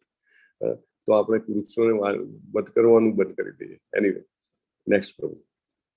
તો વ્યક્તિ કેવી રીતે તમામ જીવો પ્રત્યે સમાન દ્રષ્ટિથી જોઈ શકે છે? Let us go next. કે જ્યારે આપણને ખબર પડે કે દરેકના હૃદયમાં પરમાત્મા વસેલા છે. આવો વ્યક્તિ જે છે ભૌતિક ઇન્દ્રિય સુખ પ્રતિ આકૃષ્ટ થતો નથી, હંમેશ ભગવાનના આનંદનો અનુભવ કરે છે અને એકાગ્ર રહે છે. અહીંયા હરિદાસ ઠાકુરની ઘટના છે. હરિદાસ ઠાકુર જે છે એ એકચ્યુઅલી જન્મે મોહમ્મદન હતા, એટલે કે ઇસ્લામ ધર્મ પાલતા કુટુંબમાં એમનો જન્મ થયો હતો. પણ એમને નાનપણથી જ જેને કહેવાય ને કે ભગવાન નામમાં ખૂબ શ્રદ્ધા, અને ચૈતન્ય મહાપ્રભુ ના એ ભક્ત બન્યા. ચૈતન્ય મહાપ્રભુ જે છે કૃષ્ણજીનો અવતાર છે, રાઈટ. અને એ રોજ જે 3 લાખ જપ કરતા, રોજની 192 માળાઓ, અને એમનું ખૂબ નામ ફેલાયું. અને પછી લોકો બહુ મળવા આવતા, એટલે ત્યારે બેનાપોલા કરીને જંગલ હતું, ત્યાં રહેવા જતા રહેલા. છતાંય લોકો એમના દર્શને આવે. એટલે એમના પ્રત્યે એક વ્યક્તિને ખૂબ, જેને કહેવાય ને, ઈર્ષા હતી. રામચંદ્ર ખાન કરીને એક જમીનદાર હતો. એને એમ કે મારી પાસે આટલા પૈસા છે પણ મારું નામ નથી, અને આ એક યુવાનીઓ પૂતળો જવાન છે ને એ કઈ એવો શેનો મોટો ભક્ત બની ગયો. તે હંમેશા એને ઉપસાવવાનો પ્રયત્ન કરે, અને ગમે તેમ બોલે, પણ હરિદાસ ઠાકુર બિલકુલ રિસ્પોન્સ ના આપે. ઈ ન્યુ. પણ પછી એક દિવસ તો પેલા એ ભારે કરી. એને કીધું કે આમનું તો ચારિત્ર ખંડન થવું જોઈએ. એટલે એમને એક વેશ્યાને તૈયાર કરે છે કે તું આમનું જે હરિદાસ ઠાકુર જે છે એનું પતન થાય એવું કંઈક કર, તો જેથી કરીને સમાજમાં એની પોલ ખુલ્લી પડી જાય. તો વેશ્યા જે છે સાંજ પછી અંધારાના સમયે જાય છે, અને હરિદાસ ઠાકુર પોતાની ઝૂંપડીમાં જપ કરતા હોય છે, પણ એ ત્યાં જાય છે તો બહાર જ સરસ તુલસી ક્યારો હોય છે. એટલે ત્યાં આગળ એનું વાતાવરણ જ એટલું પાવરફુલ હોય છે. વેશ્યા ત્યાં વંદન કરે છે અને અંદર જાય છે, અને પછી હરિદાસ ઠાકુરને પ્રણામ કરે છે, અને એમને કહે છે કે તમારું તો ખૂબ કીર્તિ છે, તમારી કીર્તિ જબરદસ્ત છે, અને ખરેખર તમારા જેવો કોઈ વ્યક્તિ નથી કે જે 24 કલાક ભગવાનનું નામ લેતો હોય, અને મને તમારા પ્રત્યે ખૂબ માન છે, અને મને ખરેખર તમારા દેહની કાંતિ પણ ખૂબ ગમે છે, એટલે મને તમારી સાથે સંસર્ગ કરવો છે. એટલે હરિદાસ ઠાકુર તો ભગવાનના ભક્ત હતા, એટલે જાણી ગયેલા. એ કે ઓકે, તમે અહીંયા આગળ થોડી રાહ જુઓ, મારે રોજના ફિક્સ જપ કરવાના હોય છે. એ જપ પૂરા થાય એટલે હું તમારી માગણી જે છે સંતોષીશ. એટલે જે પેલી વેશ્યા હોય છે એ કહે છે કે, એટલે એમને કહે છે કે જો તમે મારી માંગણી નહીં સંતોષો તો હું અહીંયા જ મારો પ્રાણ ત્યાગી દઈશ. ધમકી પણ આપે છે એને. અને એ ત્યાં બેસે છે. હરિદાસ ઠાકુર જે છે, હરે કૃષ્ણ કૃષ્ણ કૃષ્ણ હરે હરે, હરે રામ રામ રામ હરે હરે, હરે કૃષ્ણ કૃષ્ણ કૃષ્ણ હરે હરે, હરે રામ રામ રામ હરે હરે. આખી રાત એમનું ચાલુ રહે છે. અને સવાર પડવા આવે છે, પછી થોડોક પ્રકાશ થાય છે, એટલે વેશ્યાને થાય છે કે હવે તો લોકો આવશે, એટલે એ ફાંફા મારે છે આમ. એટલે હરિદાસ ઠાકુર કહે છે કે જુઓ, મને આજના જપ કરવામાં થોડું મોડું થઈ ગયું, કાલે હું ચોક્કસ તમારી ઈચ્છા સંતોષીશ, કાલે આવજો. બીજે દિવસે વેશ્યા આવે છે અને હરિદાસ ઠાકુરના જપ ચાલુ છે, અને બીજે દિવસે પણ સવાર થવા આવે છે, બીજે રાત્રે પણ. હરિદાસ ઠાકુર કહે છે કે મારે છે ને આ વખતે આ મહિનામાં મેં 1 કરોડ જપનો નિયમ લીધો છે, અને કાલે ચોક્કસ એ પૂરા થઈ જશે, તમે કાલે આવજો. ત્રીજા દિવસે વેશ્યા આવે છે અને હરિદાસ ઠાકુરના જપ ચાલુ છે, હરે કૃષ્ણ કૃષ્ણ કૃષ્ણ હરે હરે, હરે રામ રામ રામ હરે. અને વેશ્યાનું હૃદય પરિવર્તન થઈ જાય છે, એના આંખમાંથી આંસુ આવે છે, અને એમના પ્રણામ કરે છે કે મારી ભૂલ થઈ ગઈ, મને માફ કરો. તમારા જેવા વ્યક્તિને મેં સંડોવવાનો પ્રયત્ન કર્યો અને મને ફલાણી વ્યક્તિ મોકલ્યો. રામ એટલે હરિદાસ ઠાકુર કહે છે, મને ખબર છે, તમારા આવતા પહેલા જ મને ખબર હતી કે you are going to come, અને I could have leave this place. હું આ જગ્યા છોડી શક્યો હોત, બટ મેં નથી છોડી, કારણ કે મને થયું કે તમારો ઉદ્ધાર કરી નાખો.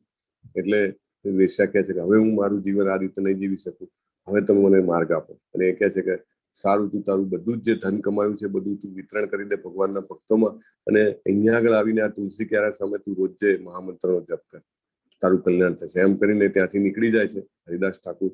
અને વેશ્યા જે છે માથે મુંડન કરાવીને બધું જ વેચી પોતાના ઘરનું ડિસ્ટ્રીબ્યુટ કરીને ત્યાં આગળ આવીને રોજે જપ કરે છે. અને એ પણ એટલા મહાન થઈ જાય છે કે એ પણ રોજની 192 માળા કરે છે, અને આખા ચારે બાજુથી લોકો એના દર્શન કરવા આવે છે, કારણ કે she was so spiritually strong. ને એટલે પોઈન્ટ એ છે કે વ્યક્તિ જે છે, સામાન્ય વ્યક્તિને ઇન્દ્રિય કંટ્રોલ કરવો બહુ અઘરો પડતો હોય, પણ ભગવાનના ભક્તો જે છે એને ભગવાન એટલી બધી શક્તિ આપે છે કે એને કોઈ પણ, જેને કહેવાય ને કે ઉપસાવાળી પરિસ્થિતિ જે છે એમાંથી એ પાસ થઈ જાય છે. નહીં તો ભલભલા લોકો જે છે ફેલ થયેલા છે, પણ Haridas Thakur as clear, right? Okay, next પ્રભુ. તો વિષયાસક્ત આનંદ છોડવાની શું જરૂર છે? ચાલો લેટ્સ સી. વિવિધ પ્રકારના વિષયાસક્ત આનંદ કેવા છે કે જે જીવંત અસ્તિત્વને ફસાવે છે? Will see. Yes, યહી સંસ્પર્શ સજાપ Hoga. Yes, એમાં 4 ફોટા આવશે પ્રભુ, 5 ફોટા આવશે. તો બીજા બધા જે જીવો હોય છે, તમે અહીંયા જુઓ છો કે વર્ષા ઋતુમાં ઘણા બધા જીવડા થાય છે, અને લાઇટ કે અગ્નિ હોય એમાં પોતાની જાતને આખો દિવસ એમાં જવાનો પ્રયત્ન કરે, ધાડ કરીને અથડાય થોય જયા કરે, અને સવારે ઉઠો તો આટલા બધા જીવડા જે છે એ મરેલા પડ્યા. કેમ? તો કે એને પોતાની દ્રષ્ટિ જે છે એમાં આસક્તિ હોય છે, એને અગ્નિના તેજમાં અથવા લાઇટના તેજમાં આસક્તિ હોય છે. બીજું હરણ છે, હરણને કર્ણેન્દ્રિયમાં બહુ આસક્તિ, એટલે શિકારી એને પકડવા માટે વાંસળી વગાડે અને બધા હરણ ભેગા થાય ને એને પકડી લે. પછી ભમરો છે, એને સુગંધમાં ખૂબ આસક્તિ, કમળના ફૂલમાં જાય ને સાંજ પડે કમળ બીડાઈ જાય અને એમાં જે ફસાઈ જાય એનું મૃત્યુ થાય. માછલી છે, એને જીભમાં આસક્તિ છે, કંઈક ખાવા જાય ને એમ ફસાઈ જાય છે, રાઈટ? અને હજી એક હશે હાથી જે છે, હાથીની સ્પર્શેન્દ્રિયમાં ખૂબ આસક્તિ. હાથી પાણી જોવે તો એ તરત નાહવા જાય, અને પછી બહાર આવે તો પાછો ધૂળ છાંટે, એને કંઈક ને કંઈક સ્પર્શ જોઈએ. તો એને ફસાવવા માટે શું કરે? તો શિકારી જે છે એ ફિમેલ એલિફન્ટ રાખે, સી એલિફન્ટ, રાઈટ? તો એ સી એલિફન્ટને જોઈને જે એલિફન્ટ હોય એની પાછળ જાય, અને પછી પેલી જે સી એલિફન્ટ છે એને ટ્રેન કરેલી હોય એટલે એ વચ્ચેથી નીકળી જાય, અને હાથી જે છે એ ઊંડા કૂવામાં પડે અથવા ઊંડા ખાડામાં પડે, અને પછી જ્યાં સુધી એનું જે બળ ના જતું રહે ત્યાં સુધી એને કેટલા દિવસ સુધી ભૂખ્યો રાખે, કંટ્રોલમાં કરવા જેવો થાય ત્યારે એને બહાર કાઢે, પછી એના દાંત જે છે તોડી નાખે અને એની પાસે વજન ઉપડાવે, બધું કામ કરે. તો મનુષ્યની તો આ 5 ઇન્દ્રિયો, આંખો, કાન, જીભ, સ્કિન, બધું જ જે છે, નાક, બધું જ જે છે એમાં એની આસક્તિ હોય છે. તમે વિચારો, જો આપણે એને ગમે ત્યાં જવા દઈએ તો પછી સ્વાભાવિક છે આપણું પણ પતન થાય, રાઈટ? વી મસ્ટ થિંક કે મારે મારી આંખો શેમાં ઉપયોગ કરવી છે, રાઈટ? મારે મારું કાન શેમાં ઉપયોગ કરવા છે, મારે શું સાંભળવા માટે કાન ઉપયોગ કરવા છે, મારે શું બોલવા માટે જીભ ઉપયોગ કરવો છે, મારે શું ચાખવા માટે, શું ખાવા માટે જીભનો ઉપયોગ કરવો છે. If we can decide, right? Slowly step by step. હું આ જીભથી ભગવાનનો કૃષ્ણ પ્રસાદ ખાઈશ, આ જીભથી હું હરે કૃષ્ણ મહામંત્રનો જપ કરીશ, આ આંખોથી હું ભગવાનના સરસ વિગ્રહને ફૂલ જે ચડાયા હોય એને જોવાનો પ્રયત્ન કરીશ, નાકથી ભગવાનને ચડાયેલા ફૂલ જે છે એને સૂંઘવાનો પ્રયત્ન કરીશ, કાનથી ભગવદ્ ગીતા ભાગવતમ સાંભળીશ, હરે કૃષ્ણ મહામંત્ર સાંભળીશ, રાઈટ?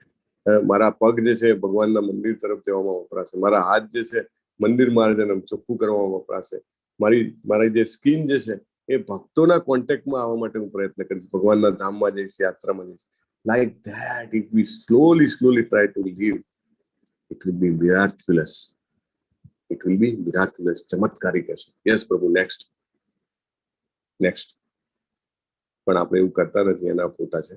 તો વર્તમાન શરીરનો ત્યાગ કરતા પહેલા કોઈ મનુષ્ય ભૌતિક ઇન્દ્રિયોના આવેગોને જો સહન કરી શકે તથા વાસના અને ક્રોધના વેગને રોકી શકે તો તે યોગી છે અને આ જગતમાં સુખી હોય છે.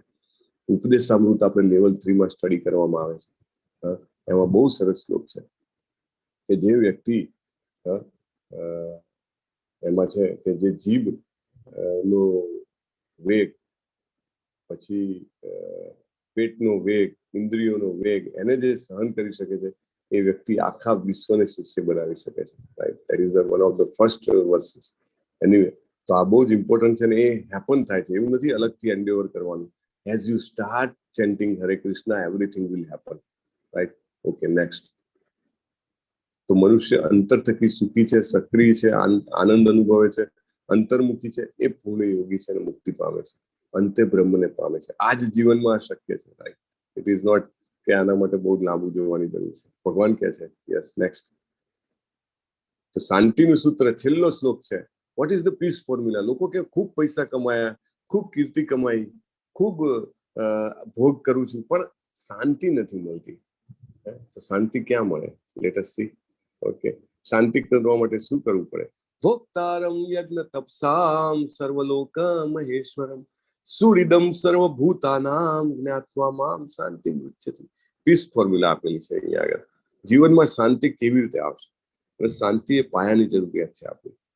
ભોક્તારમ યજ્ઞ તપસામ, બધા જ યજ્ઞો, બધા જ કાર્યોના અલ્ટિમેટ એન્જોયર, ભોગવવા વાળા, આનંદ કરવા વાળા કોણ છે? તો કે હું છું. આપણને એમ લાગે હું ભોગવીશ, હું આનંદ કરીશ. ના, ભગવાન કહે છે સૌથી અલ્ટિમેટ, તમે ગમે તેટલા યજ્ઞ કરો, કોઈ પણ દેવી દેવતાને માટે કરો અથવા તો તમે તમારા માટે કરો, અલ્ટિમેટ એન્જોયર માત્ર શ્રી કૃષ્ણ છે.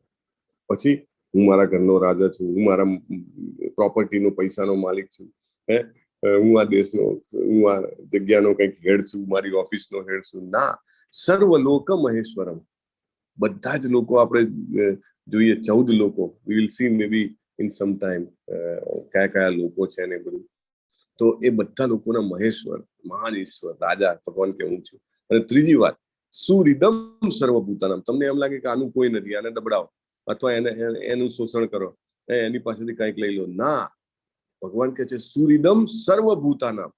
એક નાનકડી કીડી હોય, તમને એમ લાગે કે મારી નાખો તો શું વાતો છે, એનું કોણ છે, કોણ કહેવાનું છે મને? ના, દરેક જીવ ના સુરિદમ, સારામાં સારા, સાચામાં સાચા મિત્ર ભગવાન છે. આવું જયારે આ જાણીએ આપણે, આ 3 વસ્તુ, કે દરેક વસ્તુના ભોગતા ભગવાન છે, બધા જ લોકો એટલે કે દરેક વસ્તુના માલિક એ ભગવાન છે, અને ત્રીજું કે દરેકના અંગત મિત્ર ભગવાન છે, ત્યારે આપણને સાચી શાંતિ મળશે. આનો ડિટેલ ભાવાર્થ વાંચવા હું તમને બધાને વિનંતી કરું છું. ભગવદ્ ગીતા યથારૂપમાં વાંચજો. With that this chapter is completed. તમે જુઓ, ભગવાનની સેવામાં ખૂબ આનંદ છે. અને આઈ વુડ અર્જ, જન્માષ્ટમી આવી રહી છે, આપણે બધાની પાસે એક સરસ તક છે. તમે બધા કળશ સેવા કરી શકો છો. ઇસ્કોન મંગલુરુ તરફથી જન્માષ્ટમીનો મહાન ઉત્સવ રાખેલો છે. અને બીજું, જેવી રીતે આપણે જાણ્યું ને કે નિમિ રાજાએ ભગવાનનું મંદિર બનાવ્યું હતું મંગલુરુમાં. શ્રી રાધા ગોવિંદ જે છે છેલ્લા 20 વર્ષથી ભાડાના ડુપ્લેક્સમાં રહેલા છે, અને એમના માટે મંદિર બનાવવાનું મોટું કાર્ય લીધું છે પ્રભુએ. એકચ્યુઅલી જરૂર એમ કે 20 વર્ષથી તો હતા, પણ ઘણા બધા પાર્ટિસિપન્ટ્સે કીધું, કારણ કે 6.5 લાખ લોકો જોડાયા છે, એમને કીધું કે તમે આ જરૂર કરો. અને મંદિર એટલે એવું નહીં કે એમાં ભગવાનની પૂજા થાય, ત્યાંથી માયા ઉપર બોમ્બ નાખવામાં આવે. ભગવદ્ ગીતા, ભાગવતમ, એના વર્ગો દરેક અત્યારે 12 ભાષામાં ચાલે છે. તો રેસિડેન્શિયલ કોર્સ પણ ચલાવવામાં આવે, ઓનલાઈન કોર્સ પણ ચલાવવામાં આવે. કોઈની પાસે ટાઈમ હોય, અઠવાડિયું, 10 દિવસ, મહિનો જઈને અને એમ હોય કે હું 3 લેવલ કરી નાખું સાથે, હી કેન ડુ ધેટ. તો એની માટેની બધી જ વ્યવસ્થા કરવામાં આવી છે. એટલે એવું મંદિર બનાવવાની તૈયારી ચાલે છે. તમે બધા જે છે એ જન્માષ્ટમી અને મંદિર બનાવવાની બંનેમાંથી કોઈ પણ સેવામાં તમને ઈચ્છા હોય, અગર ભગવાને તમને કંઈક શક્તિ આર્થિક રીતે આપેલી હોય તો મારી તમને વિનંતી છે, જરૂર આ લાભ લેશો. With that we close here today. We will have question answer center. Okay. વાંછા કલ્પતરુભ્યશ્ચ કૃપા સિંધુભ્ય એવ ચ પતિતાનામ પાવનેભ્યો વૈષ્ણવેભ્યો નમો નમઃ. અનંત કોટી વૈષ્ણવવૃંદ કી જય. શ્રીલા પ્રભુપાદ કી જય. ભગવદ ગીતા કી જય.